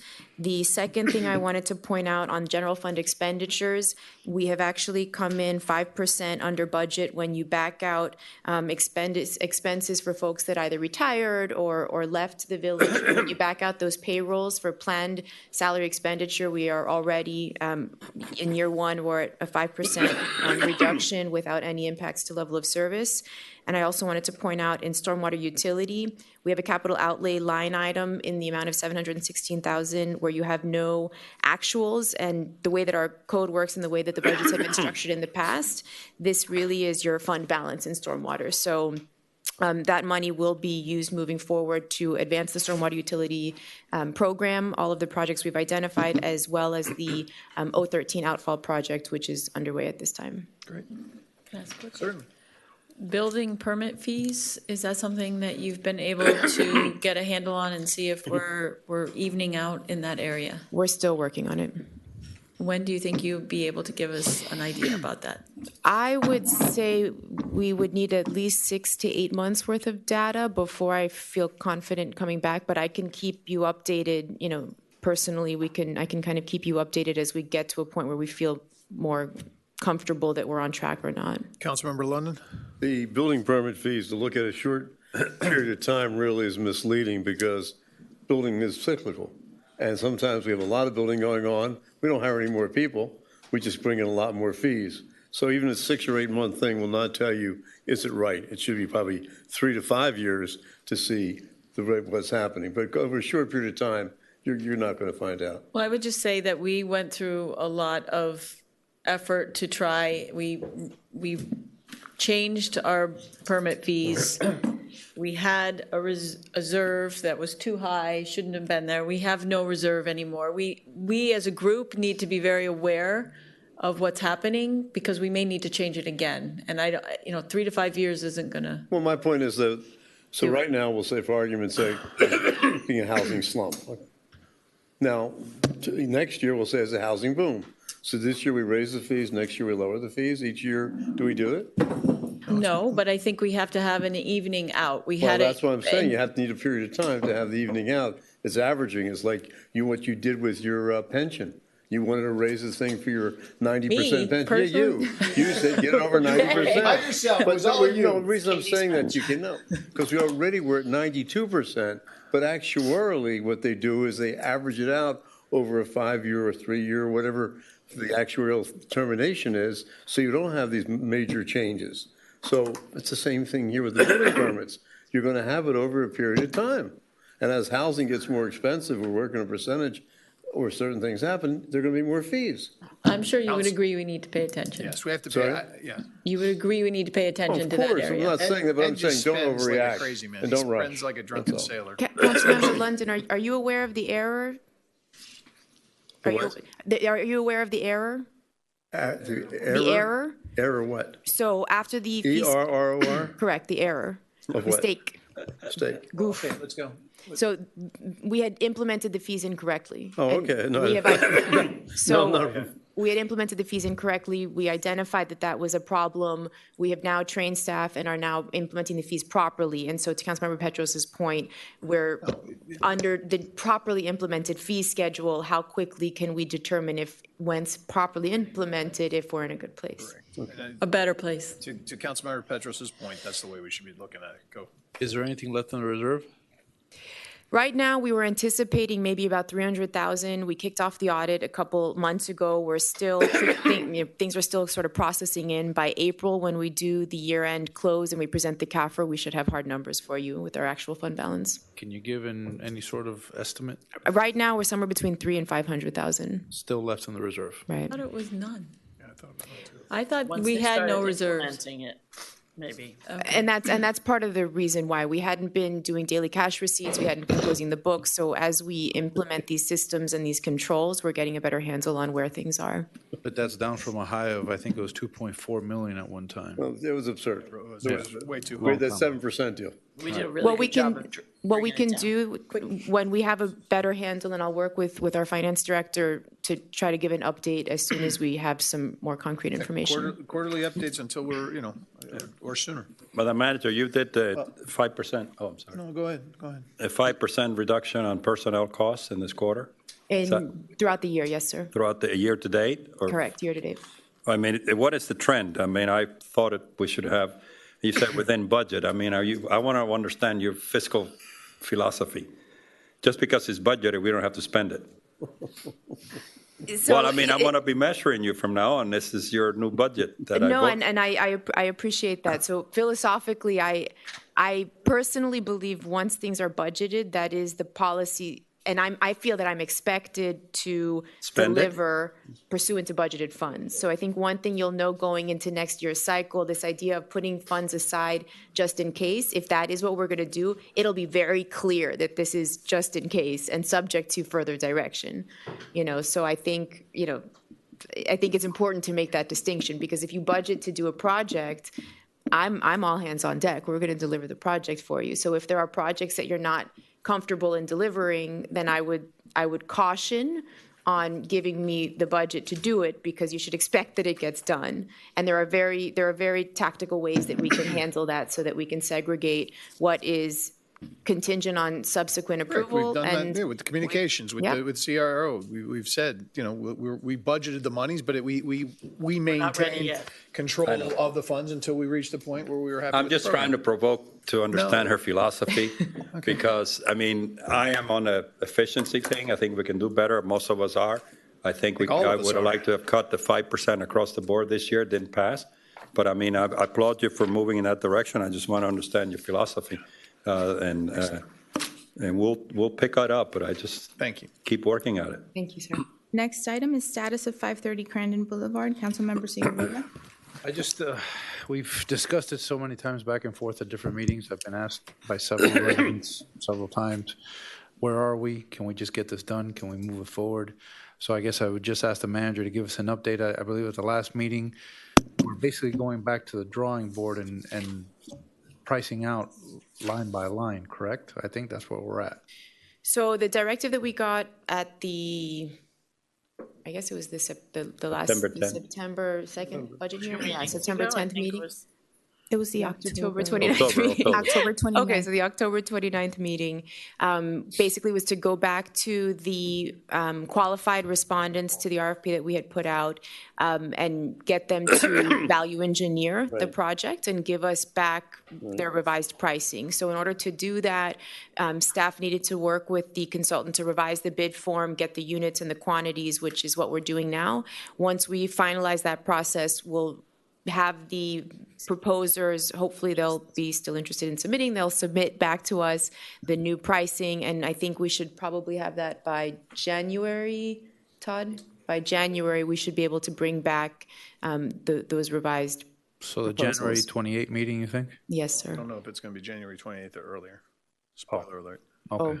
Well, we've built our calendar out assuming the 28th, but, Excuse me. The January meeting. well, Well, we. as long as it's not January 1st. Go ahead, Councilmember London. You're talking about giving them units and quantities and other things such as that. I thought, at least since I think I proposed this thing, was Don't give them restrictions. Say, this is what we're trying to achieve. You come back and tell us how we can do it better and how much it's going to cost to do it. Not tell them so many yards of concrete, so many units or this, and come back. This is what we want to do. Fine. How much can you do it cheaper? Can you do it better? So if that's all. the question, Yeah, that's and why I thought we somebody could do had quicker. asked that It's- means going back to the drawing board. No, not at all. Not at all. That means No, no, it doesn't we have mean a that. design, we have an No, approved no, the site design, we plan. have a design. You have this thing what you have. Say to these people, hey, can you do this better for less money? That's all. That's it. And come back to us with the price. But do it basically, you can change it around. If you're going to change the spec, tell us what spec you changed. That's all. Just And to value do it. engineering the specifications, basically. But within the spec is my point. Within the No. design. In other words, here's the Within the design. design. He comes back and you're saying you have to use 5,000-pound concrete. And the guy comes back and says, that's bull crap. So you're buying You the can whole use design? 3,000-pound concrete. I'm going to do it with 3,000, man. And I'm so, You're cut off. anyway, I get carried away. So, Yeah, no, my that- point being, they come back at I think we had this 3,000, discussion. you check with your consultant, they say 3,000 is fine. Do you follow me? For instance, like a paver, right? We might have a paver in there that costs $25 Yeah. per square foot. They may be able to come back and say, look, here's 3 pavers that cost $2.95. Would this be a good, and I always said, make sure that the architects are involved so they can look at it and say, yes, that looks good, we can use that, and then boom, that You price don't gotta drops redesign down. anything. Or not one in the pavers? It's not in your book? What was that? Or not one at the Well, if pavers? they not get one of the something else pavers. with the design, if Well, they I mean, it- comply with the I- There's cheap design. pavers out there, there's cheap pavers out there. It looks beautiful, by the way, Todd, the way the park is now. If you just take those 2 benches out, So do you they look understand, great. manager, what we're talking about? If I don't, I'll circle Thank back. you. Well, let's circle back now because you want to come back in Well, January. I have one engineer and he's not in the country. That's Don't worry, we don't have to. Okay. It looks Well, great right now, so you don't have to. We don't need it. We don't need it. Oh, gosh. I agree with you. I would like to move on that as soon as we as can. quickly as possible. I mean, this has been the longest pregnancy in the history of this one. Yes. Let's just do it. And the other thing I just wanted to add, and I think I spoke to you about this, is that I asked you after their meeting, did they give us, like, we usually get Schedule a of values? CSI formatted schedule of values of what is going in, not breaking up labor and materials, but we say, pavers, this many square feet, cost this much. That's what we're working We on break now. that down because that's where we can look at it and say, you know what? Let's do half the pavers, or let's find a cheaper paver. That's where we can actually go in and start looking at it. Right. But my understanding is that a lot of the bids that you got was just like a lump sum fee. Right, and that's my understanding nothing, was no that breakdown. that was what we were trying to get, the schedule of values that broke down the unit quantities.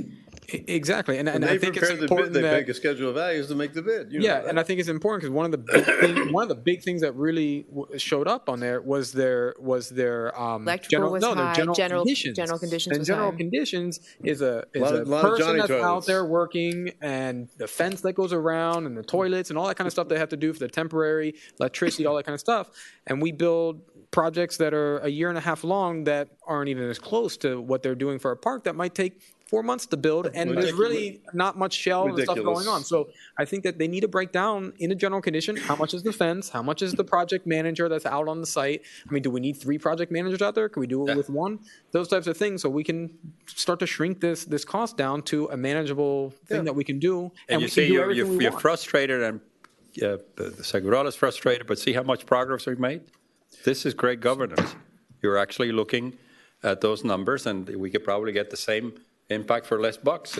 We're turning the page. Sure. And the people out there know that we're going to be a little tougher, right, Madam Manager? That's it. And, Thank you.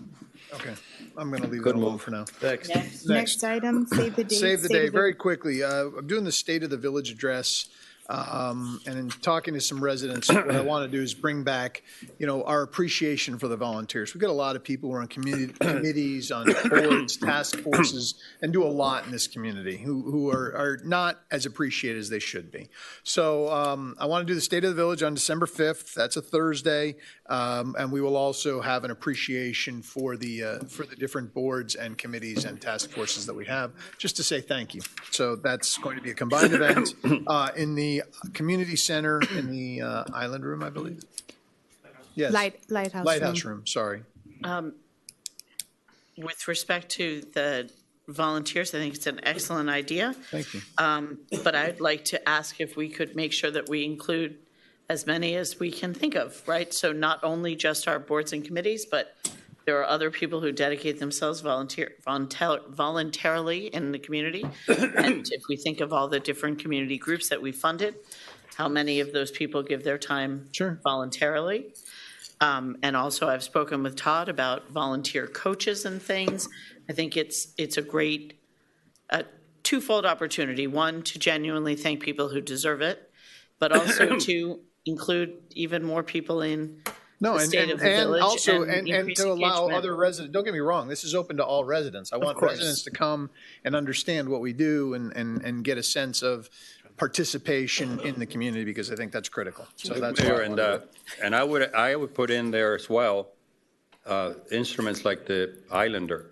The small investment we made on the Key Biscayne, a nice group of, look at that great display with the help of the police department. It was a very successful event. It's for people who weren't there to see it. This is all contagious. I think that was a police department event that they and helped. that's but it's a kids group. You know, the women that we funded. No, but that specifically was I understand, but this is to thank also the Islander to highlighting the good things that are happening instead of just hard news or controversial news. This is part of the theme of what you're going to do.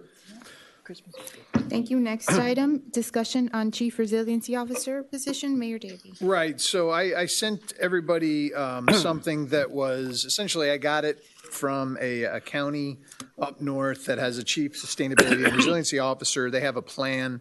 And I took it and I started sort of changing it a little bit so it was council and village administration. But then I realized that it's not my job, right? I just wanted to bring forth the idea of, these are the sort of things. I thought it was really the representative duties and assignments. I thought were really, really close to what I'm looking for. But I wanted to have a discussion with all of you about what you're looking for, what you think are the important things that we should be looking at in terms of this position, because this is a critical position. It will be hired by the manager, but we are essentially establishing a policy about our resiliency and sustainability. And I think it's critical that we have somebody in this community, somebody in the administration who is focused on these efforts across the board. It's not just infrastructure projects, but it's working with the community center on lighting. It's working with the civic center in different aspects. And so but I wanted to get your input. And if you're not ready to give it now, I would like it to come in. Yeah. Come on. All right, so I think it's a great start. I see that if we do decide to hire this person, is that it's only going to be one person. We're not in a big area where we're going to have a big department and have specialists working underneath a director and all that kind of stuff. So I think that it's important, and Luis de la Cruz, I've talked to him many times about this, and I think he's correct. We need to have that technical background. Right. It cannot just be like how they have it in Miami Beach or the county, where they have a lot of people working underneath them. There needs to be somebody who really understands the environmental issues. It also needs to be somebody who is very much updated on the new technologies that are coming out, someone that understands the policies that are being made from federal, state, county, different areas of what's happening. It needs to be somebody who's on top of what type of grants are out there, what type of opportunities and appropriations are out there. So they're on top of anything that we're working on and how that can be related to us. So I think that, the law, the technology, these types of things that this person needs to be really good at. It's to have that one person that's good at a lot of these things, it's a hard person to find. And you got to attract somebody who's really good at this kind of stuff. So it's not like, when you have big departments, it's a little bit different, that you can get people in specialized one in communication side and director of, of the resources, where somebody else is more engineered and technology and out on and things like that. This person's going to have a good overall background. So it's going to be hard to find, but I think it could also be a dream job for somebody, and I think they can do a lot for us from what we're facing, because I think we need to be leaders in this effort. I was in a panel today with the Commercial Real Estate for Women, and they were all talking about resiliency, and it was really interesting to hear the different stuff that and it's a lot of what we're facing, but we're ground zero as well, and we really need to be on top of this. So, Well, I would only add that, let's don't advertise that it's so difficult to fill that the budget keeps going on. I mean, it's not like rocket science, okay? Yeah. Let's just be grounded. But I think we ought to look. We have a lot of talent in this island. We're going to make an effort, an affirmative action effort, to see if we can find this person in the island, because otherwise you get somebody in for 6 months and we pay them for their learning curve.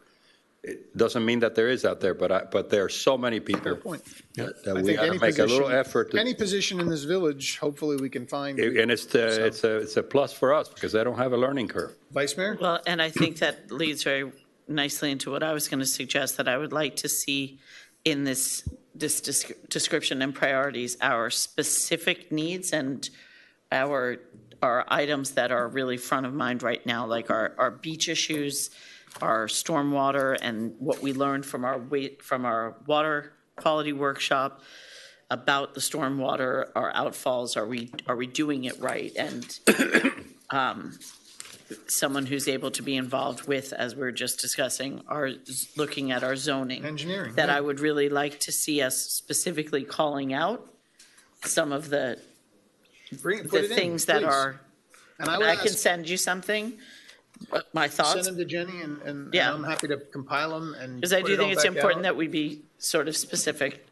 I also did share with the manager today in our briefing some of my thoughts about, even just in terms of personality when interviewing for this position, that I think it's key, if possible, to find somebody who can really mesh well with the staff as a whole, because I don't think you can say administratively you need to be a part of every single decision being made in every corner of the building. But if you have the right personality, some of that can happen organically.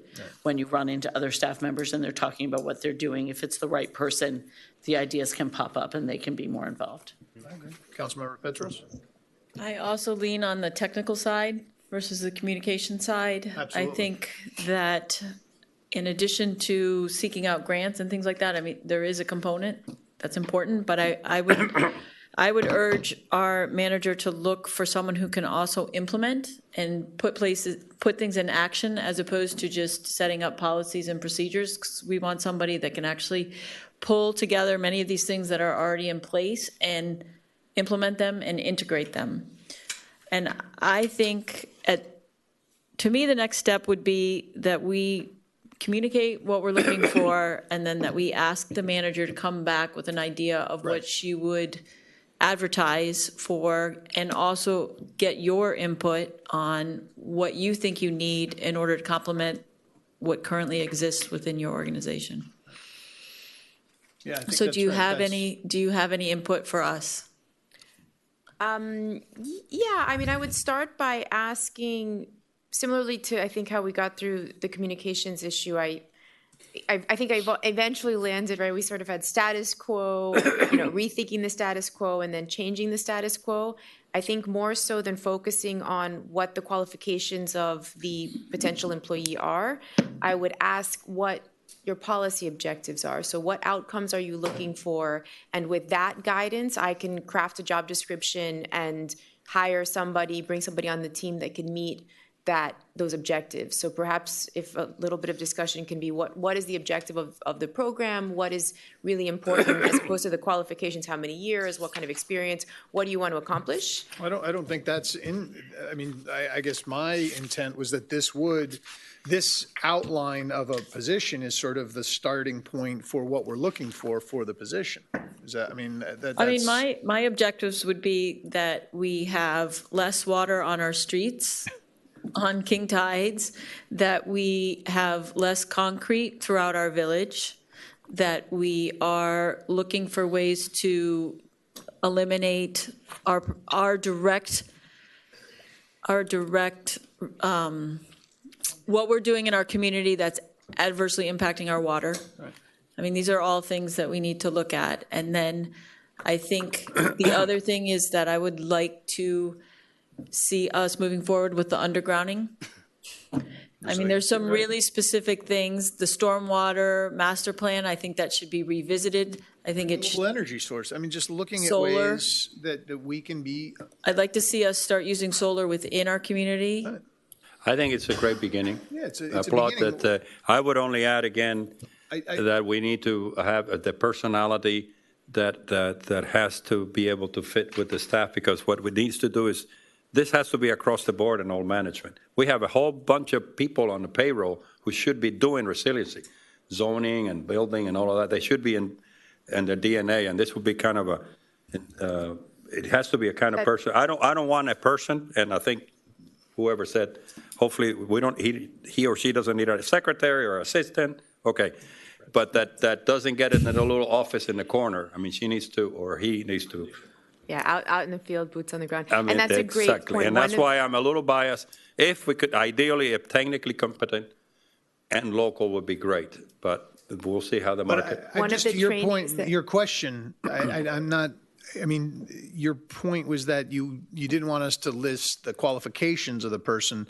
And I don't think this really lists I mean, there's a section on the qualifications, the minimum qualifications, but that's not what I'm talking about. It's more representative duties and assignments, what we're looking for that person to do, that I think we can be more inclusive. I think this is not exhaustive, certainly.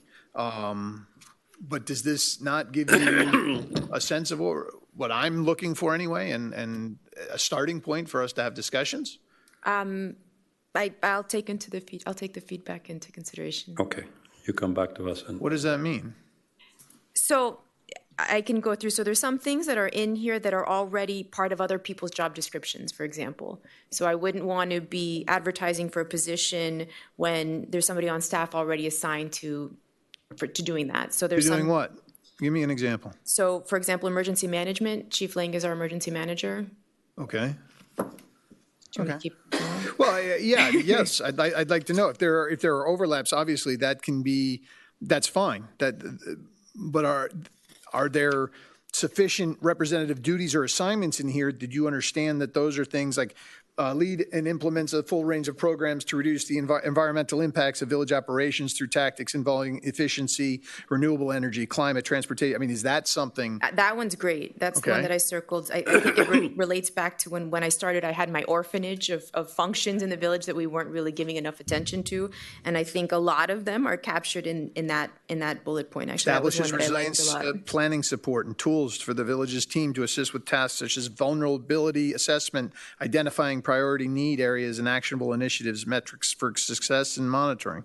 But I think, not to interrupt you, but one of the things that I hear from her is that as a board, we have to determine the results that we would like to see. And this is the person that we think we need to accomplish some of these results. But we need to speak to what those results are, and then she will come back and give us an understanding of her idea of the best way to accomplish those results. Could you give us I think what you want is, and you can bring it to us, is give us what the role is you going to see be, the what you see it is, so it doesn't overlap. You can get input from us on what the objectives are, but you come back and say, this is what the person's going to do, and let us, if we see something missing, say, hey, what about this? So that we can draft the right position for And I what we're think thinking too. it's always good to have somewhere to jump off from. Sure. So. Yeah. No, and having I just want to be something clear that we're, get started because it's with. certainly a give and take. You are the person who's going to hire this person. You were going to determine where this person falls in the administration.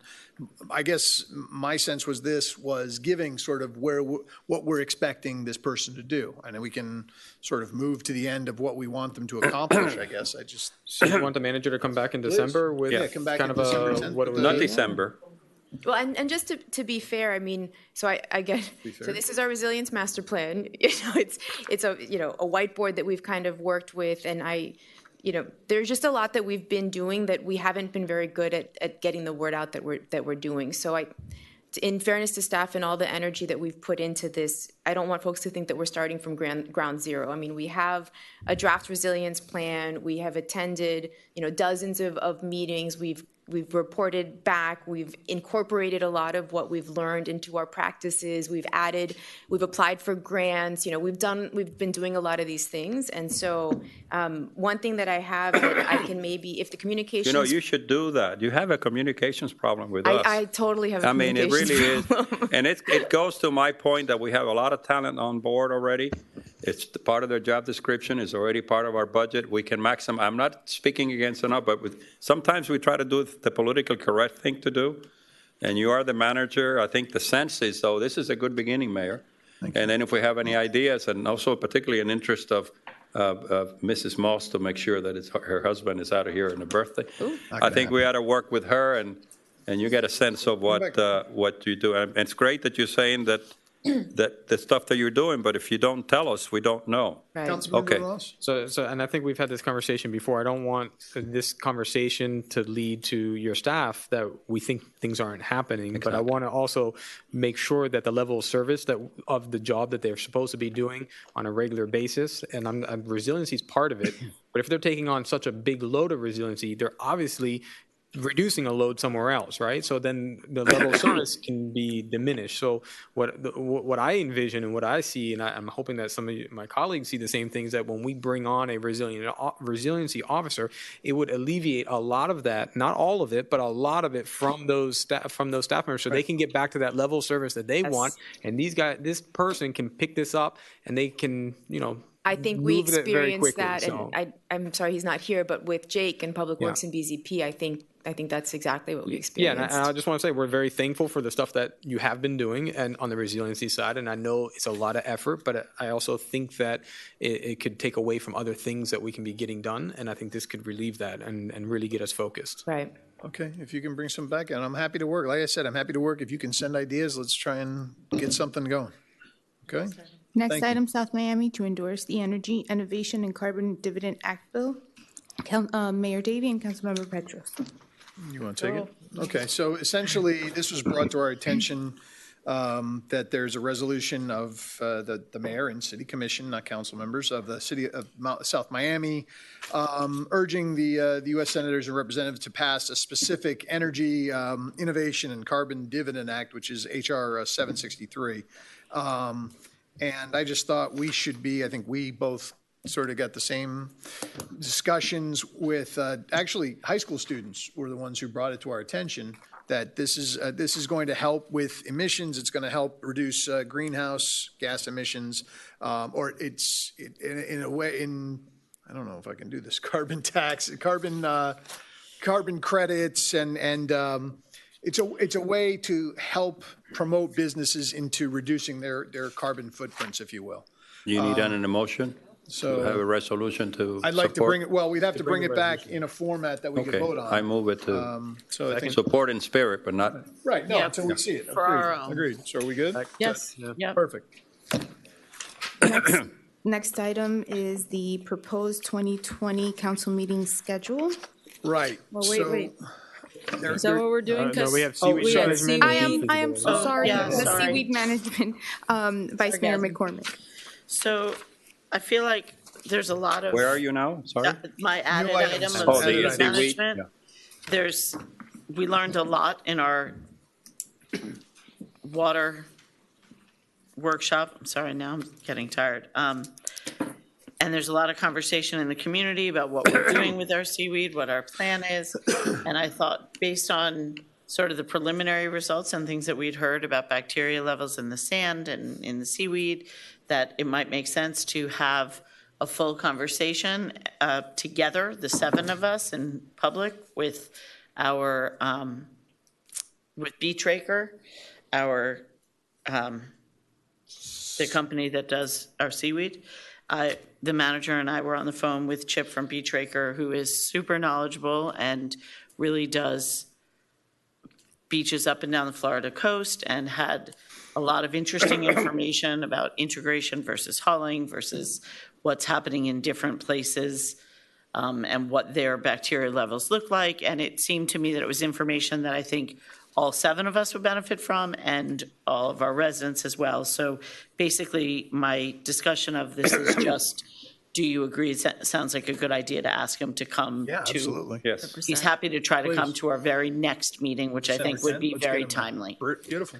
That's I it. would also like to see this discussion that he comes forth with, not only about the seaweed, but just how we're maintaining our beaches in general. I have seen some concerns about the fact that we have this large tractor that goes up and down, and do we need to do this all the time? So if we can better understand what we're doing and why we're doing it, that would be great.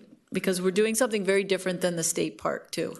And I think we should know the distinction. From what he said, all 3 segments are doing something different, and I think that's something that the whole community should be hearing, that from what I think we heard today, correct me if you heard something else, but the state park basically does nothing. We are doing this integration, and Crandon hauls it all to behind their dunes. And it's interesting to hear even the impact, which seems sort of, I mean, he'll do a better job, but we're getting the same readings, or Crandon is getting worse. And we're integrating, they're not, just a lot of different things that I think we really need to hear from him. And to your point, our residents are clearly concerned about this, and they deserve an opportunity to hear from him as well. And I think one thing also, and agree 100%, and one thing that I think we learned today that would be helpful, we're going to get him together with some of the researchers, because there were some discrepancies in his understanding of the data. So before the December 10th meeting, we'll make sure that he meets with the folks that have been doing the research, so he can reconcile the beach management practices with what the science is showing. Great. Next item is an update on beach visibility. Councilmember Petros.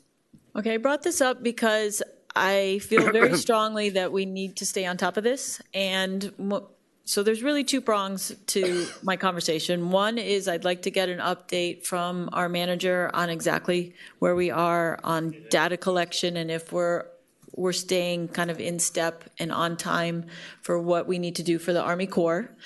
And then secondly, I would like to propose that on this issue, that we get a brief update from our manager every single meeting so that we know what's happening. And there may be other issues. I don't want to bog down our meetings, but there might be other things that rise to this level. Another one that I'm thinking about are septic tanks. And if we could, whether it's every 2 months or every 3 months, kind of get an update on how many people are still on septic tanks, how many have been. What are we doing about it? And what are we doing? But just, it keeps our residents informed, it keeps us informed, it keeps everybody sort of on task. So those are the 2 things that I can think of that I would like us to have on a regular schedule with our meetings. I think beach I water agree. quality is another one. And beach water, except what specifically, Well, I do we think have where something are in we- place? Like the testing, where, we keep talking about, we still haven't, I think the last thing we'd heard, you gave us an update recently about, they still don't have a source, right? They still don't know specifically. UM's research is not complete. We did get, in fairness, and I have to receive it and share it, but we did get I think it's the 3rd of 4 status reports from which I'll circulate with the council. But at this point, the sense I'm getting is that my sense is that it's not going to be conclusive. I don't think UM's research at this point is going to be able to pinpoint this is the cause, this is the source, the microbial source. Yeah, but they can at least tell you it's not human, which is one of the main real things that we want to know first. Maybe not whether it comes from a bird or from that, but at least we know if it's human coming from raw sewage or not. And it's kind of interesting that there was a manatee or whatever poop found on the beach, and somehow that test came back fairly quickly. I don't understand why this test is taking months and months and months to just tell us, is it human or not? They were able to tell you it wasn't human within like a couple of weeks. Why can we just get an answer if it's human or not right away? That's a good question, and I want it to stay in my lane. An idea that I have, maybe what we can do. Or maybe ask them. Right. Maybe what we can do is when Chip comes in, maybe we can also get an update from Dr. Helena Sola, who's been doing the research and can explain the scientific methodology that her and her students have been going through. And keep in mind, they've been doing this research for decades. Mm-hmm. The village's engagement with them in particular was basically a 1-year engagement that would yield scientifically valid and and peer-reviewed work at the end of it, which is, I think, part of the reason why the research is taking the amount of time that it is. But I think she can speak to what her process is, and I'll find out if she's available for the 10th, and if we're at a point where we might be able to present some preliminary findings. Madam Right. Chair, I have to congratulate you on taking, because if you were sitting in that workshop, and you remember I asked one question of the top expert, and the answer is we don't know. And it's so hard for them to say, I don't know. There's no shame in not knowing. But the people that we represent don't have the time, and they don't want to talk about climate change. But yet there were about 5 or 6 or 7 really specific things that they say you can do now. And I think you've circulated something, keep it simple, stupid. We're small. We wait for these studies that are down the road. We can start doing things. And I think what you started is good. We just keep getting paralyzed by studies. There isn't any patience in the public anymore. That answer, for example, helped me with a lot of people. And they came back in no time. There's not, I don't know what it is, but it certainly is not human. Well, that helps. So, all right. So to your point, would that be okay? Or do you want to just start off with beach? She wants to have it report quarterly, no? On the We're, core. yes, do we have an update on our beach feasibility study, I guess is the best way to say it? Yes. So basically, on the October 29th meeting, the council authorized a limited scope. There was initially $178,000 work authorization. I wasn't entirely comfortable that the scope as presented by the consultant, that we needed all of that to get to the first step, which is establishing whether that benefit-cost ratio, as defined by the Army Corps, would allow us to continue the feasibility study. So we issued the notice to proceed. I'm thankful to Councilmember Petros and to Spencer Crowley, who's the lobbyist who's been working with the village. Some flags were raised over the past few days, and so I circled back with the team. We did have a call this morning with the direct engineering firm as well as the sub to make sure that they're all on the same page. There was a little bit of a disconnect between the engineer and the sub with regard to what data was available in favor of the village. So basically, they underestimated the data that we had available. So I think we're back on track, and I will happily, give reports every meeting from now until April. And when there's things like that, I think it's important that, we're updated as we go forward. That, this project is critical. What's the next deadline? Is there a deadline that we can focus on as far as a specific set of material that's being submitted to the Army Corps, and when would that happen? The main milestone is their submittal in April. Based on the work authorization or the proposal that the engineer provided us, they gave us certain tasks that had a certain number of weeks that they expected to do the work. But that timeline is, the Army Corps is not beholden to that timeline. When I give my next report, I can kind of go through more specifically what the specific milestones are. One of the things that came out of the call this morning was that, again, I think it's important that we reconcile what is being proposed to us and make sure that that's actually what we need. And I think what had been proposed, it appears that was in excess of what we need. And so by Thursday of this week, we're anticipating a revised, more narrowly defined scope that's precisely aligns with what the Army Corps is looking for. So if I hear you correctly, the engineering firm that was going to do this was proposing something broader than what we need. So now we're trying to align what they were planning to do with exactly what it is the Army Corps is asking of us. And just so that everybody knows, this whole discussion is about being considered for federal funding to put sand back on our beaches over the next, hopefully, 50 years. Correct. We've been working on this for 3 years, and we just don't want to drop the ball. And that's why I think it's really important to continue the updates. Right.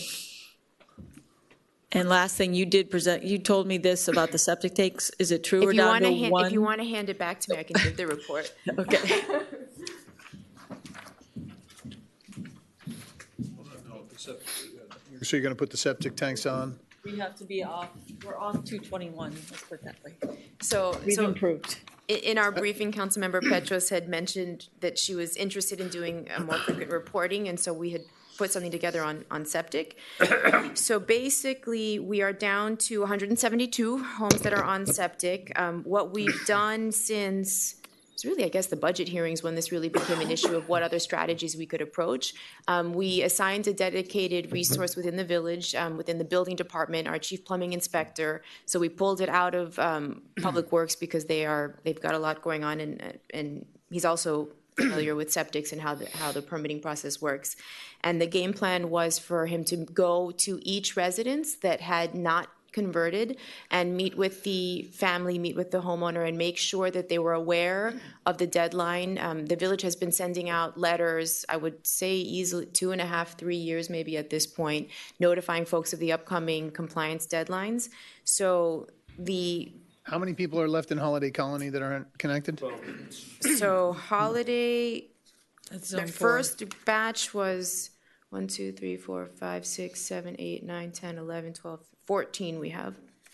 And then we basically, I can read addresses if we want to go that route. But my question is because they're already, I mean, their deadline has already run. So what is their status? So the sewer connection in Zone 4, their deadline was September 10th, which is basically Pacific, Caribbean, Gulf, Atlantic. Holiday Colony. And so those folks had been given notice. I don't know if, did you speak with the plumbing inspector? Had he gone out? He met with these in particular? Okay, so we have made contact with these folks. I can't say specifically how many we actually made contact with the resident, but we've attempted to go out and visit with them. And what was the message conveyed to them? The message was asking if they were aware that they needed to convert and if there were any challenges. So some folks, some of the feedback that we had gotten was that folks weren't able to find contractors that were willing to do the work. Some folks might have had hardships. Some folks might not have understood the process. So we wanted to send somebody who understood what the connection was, could point, this is your septic, this is how it's connected, this is what it would take to convert. If there were any particular hardships, that they could bring that back to our attention so that we could try to facilitate, other alternatives to get them converted more quickly. The next zone is Zone 1. Their deadline is coming up on December 29th of 2019. And we have a map where we call out all the different zones. Zone 1 is basically sort of Mashta Island and kind of inland a little bit beyond that. Zone 2 and 3, the deadline, which is the final deadline for all final residential properties, is June 30th. And that is basically, and I can circulate the map after the meeting, but basically you're looking at all of the homes south of West Enid, basically up to about West Mashta. And then the Zone 2 is basically the neighborhood between West Heather and the school, and Crandon and Allendale. Because we don't want to get into micromanagement. Right. When are you going to get this done? So the regulatory body is DERM, so we've been working with DERM. So the charge on the council is to do it as fast as you can. Right. And so we're working with the residents to make sure any hurdles or obstacles they have, we can help them overcome. We're in constant coordination with DERM, letting folks know when they do come into compliance, we make sure DERM takes them off of their list, and letting folks know that, this is necessary, they have to do this. Should we set a goal here of a certain time frame? That's what I was getting at. Well, I don't want to everybody's get. got to be, they're supposed to be off by June 30th. My concern is. We have no enforcement. Well, we can move it. But we could set a goal. Hold on. I'm not saying. We can move it over to DERM. We can give it to DERM for enforcement, but what are we how much time are we going to give? But there's specific code provisions in the county code, so there's procedures. So we should push DERM to be initiating those code enforcement actions. Which we are. And then there's a 90-day window after the expiration, and then expedite them to compliance. I think we do whatever we can to assist our residents for those 90 days, but after that, we've got to have DERM pushing them, and they're going to have to deal with it. Should we make it a goal to be in single digits by the end of the year? Single digits? Mm-hmm. I don't know if that's realistic. Double digits. You got to You've got a month. Under 100. You've got Under 100, you mean? You've got 40-something days. You mean under You got 10? 40. Oh, at the end of this year? You have 42 days. What's realistic? Let's set a Oh, goal. okay, I'm sorry.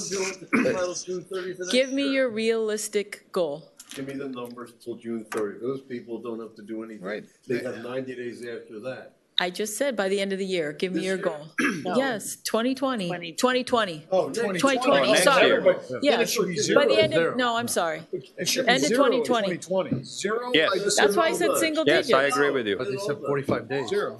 Yeah, I thought you were talking 42 days. Yeah, I'm yeah, sorry. we all did. That's why we're all I jumping. I apologize. agree with That's a you, little yes. drastic. And the policy is strict enforcement. Strict enforcement, we just got to do it. Next year. Well, next calendar year. you know what I mean. I know. That's giving them It's 6 strict. Or even months. just constant communication. Yes. I think that the manager will put as much pressure as she can on Durham to get it done as soon as possible. That's all she I did. get You know, that. yeah, but But clearly, but there's property owners, look, there's other remedies they can avail themselves of per the county code. So I think that the village needs to be diligent on Durham to get this done as soon as possible and stay on it. I think that should be the goal. By setting numbers, that's really outside of our control. Well, I make that into a motion. That it's a priority of this council to work, to get this thing resolved in the quickest possible way. And that the vehicle, being Durham, whatever, be delegated to your professional skills, but that we have made a policy decision to resolve this as amiably as possible, as Key Biscayne nice as possible, but it's a priority for all of us. And I appreciate you sending the chief plumber out to talk to them one-on-one, because I'd asked you, I didn't want another, we're sending out a form letter to people, and this is it. We're not that community. We are Key Biscayne nice, and we are going to do what we can, but at some point, you can only lead a horse to waters, you can't make them drink. So if the folks aren't going to make it happen, then we sick Durham on them. Well, just so we're clear, Durham is already acting. Right, okay, fine, then advise people and let's go. Okay, anything else? Yes, anything else? I would suggest that possibly the plumbing inspector gets 3 or 4 companies who do the septic stuff. Give them typical prices to convert, usually depending on how many feet they have to run a pipe. So that when they do talk to these people, say, listen, here's 3 or 4, when you say nobody wants to do it, here's 3 or 4 contractors that'll be happy to do it. We know of, you can find somebody else. There are contractors, and here they are. So that does not become an excuse. I believe we've provided a list of the contractors that have registered with the village and have done business with us, and we can happily recirculate that. So that's what we do. We want to do it. Next item is proposed 2020 Village Council meeting schedule. Okay, I looked at the list, and frankly, I don't think this is enough meetings, as, I would miss you guys too much. There's some big gaps. So what there's like just almost too many 2 month big gap. gaps. I would like us, there's 13 total here, including 2 budget hearings and 1 budget workshop, which means there's only 10 meetings. I would like us to have 13 meetings and then have 2 budget hearings and a budget workshop. We're missing, we're going to have to add, and I talked to the manager about this, a community group budget workshop. She was thinking towards the end of April. And I'd like to move That's the a budget workshop. thing. That's not a council meeting. Whoa. Right. That's fine. Maybe we can make that the April 28th. I was going to circulate a list. When do we have to have this done by? Today? No, December 10th. Okay. December All 10th, right, because ideally. I'll But I'd like circulate to my know, proposed as list of today, particularly, we're not going to move the 28th, you think? of what? The first meeting? January. No, but I would like that's it to a be big January 14th and then have a February 4th, because, look, we've got a gap lot. between the 10th and the 28th. Right, That's the like 10th and almost the 2 28th months. is almost 2 months, and we've got a lot going on. I mean, you talk to the manager, we've got, our December 10th is already full, and then we're going to talk about a month and a half where we're not meeting, and we've got a lot of stuff coming up in the next year. So ideally, I'd like us to have a meeting on the 14th, then February 4th, February 25th, March 11th or 18th, I'm not sure which, April 14th, that workshop you're talking about for community groups on the 28th of April, May 5th, May 26th. I thought that, Mayor, I thought you had vetted this before the meeting. Because I need it for planning purposes. Okay, I'm happy to send it around tomorrow morning. Okay, I'll yeah, I send it thought around. this has already been. No, I checked. apologize, no, Okay. No, this is for discussion This is here. for Okay. discussion now. And if anybody has any. I'll send a list around of my proposed dates, and if Okay, you guys. and if you can move, we don't want to have the same fiasco on budget No, that's right. Well, So move it up as much as you can. the budget hearings we have to have in terms, but the budget workshop Yeah, that's what I mean. needs to be, and to Councilmember Segarola's point, I think having another one on April 28th to do the community groups and. Which is in essence budget, but call it something else. Well, community budget workshop, Yeah. whatever we want to Okay. say about that. And more is better for people. More is better, especially when it comes to the budget. We can't have a repeat of this year. So I'll send around a list tomorrow morning to everybody. Everybody can Please. chime in and we can get this done by December 10th. I have to go back to the drawing board. I changed things around thinking you had. Sorry about that.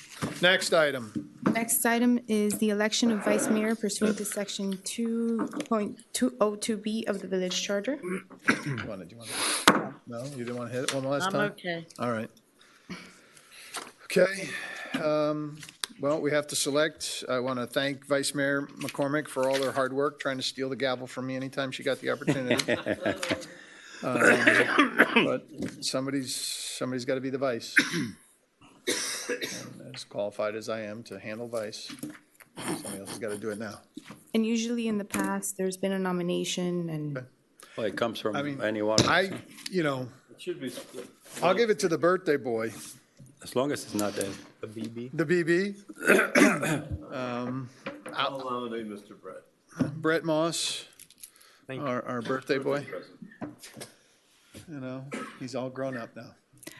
Not really. all those in favor? Aye. Opposed?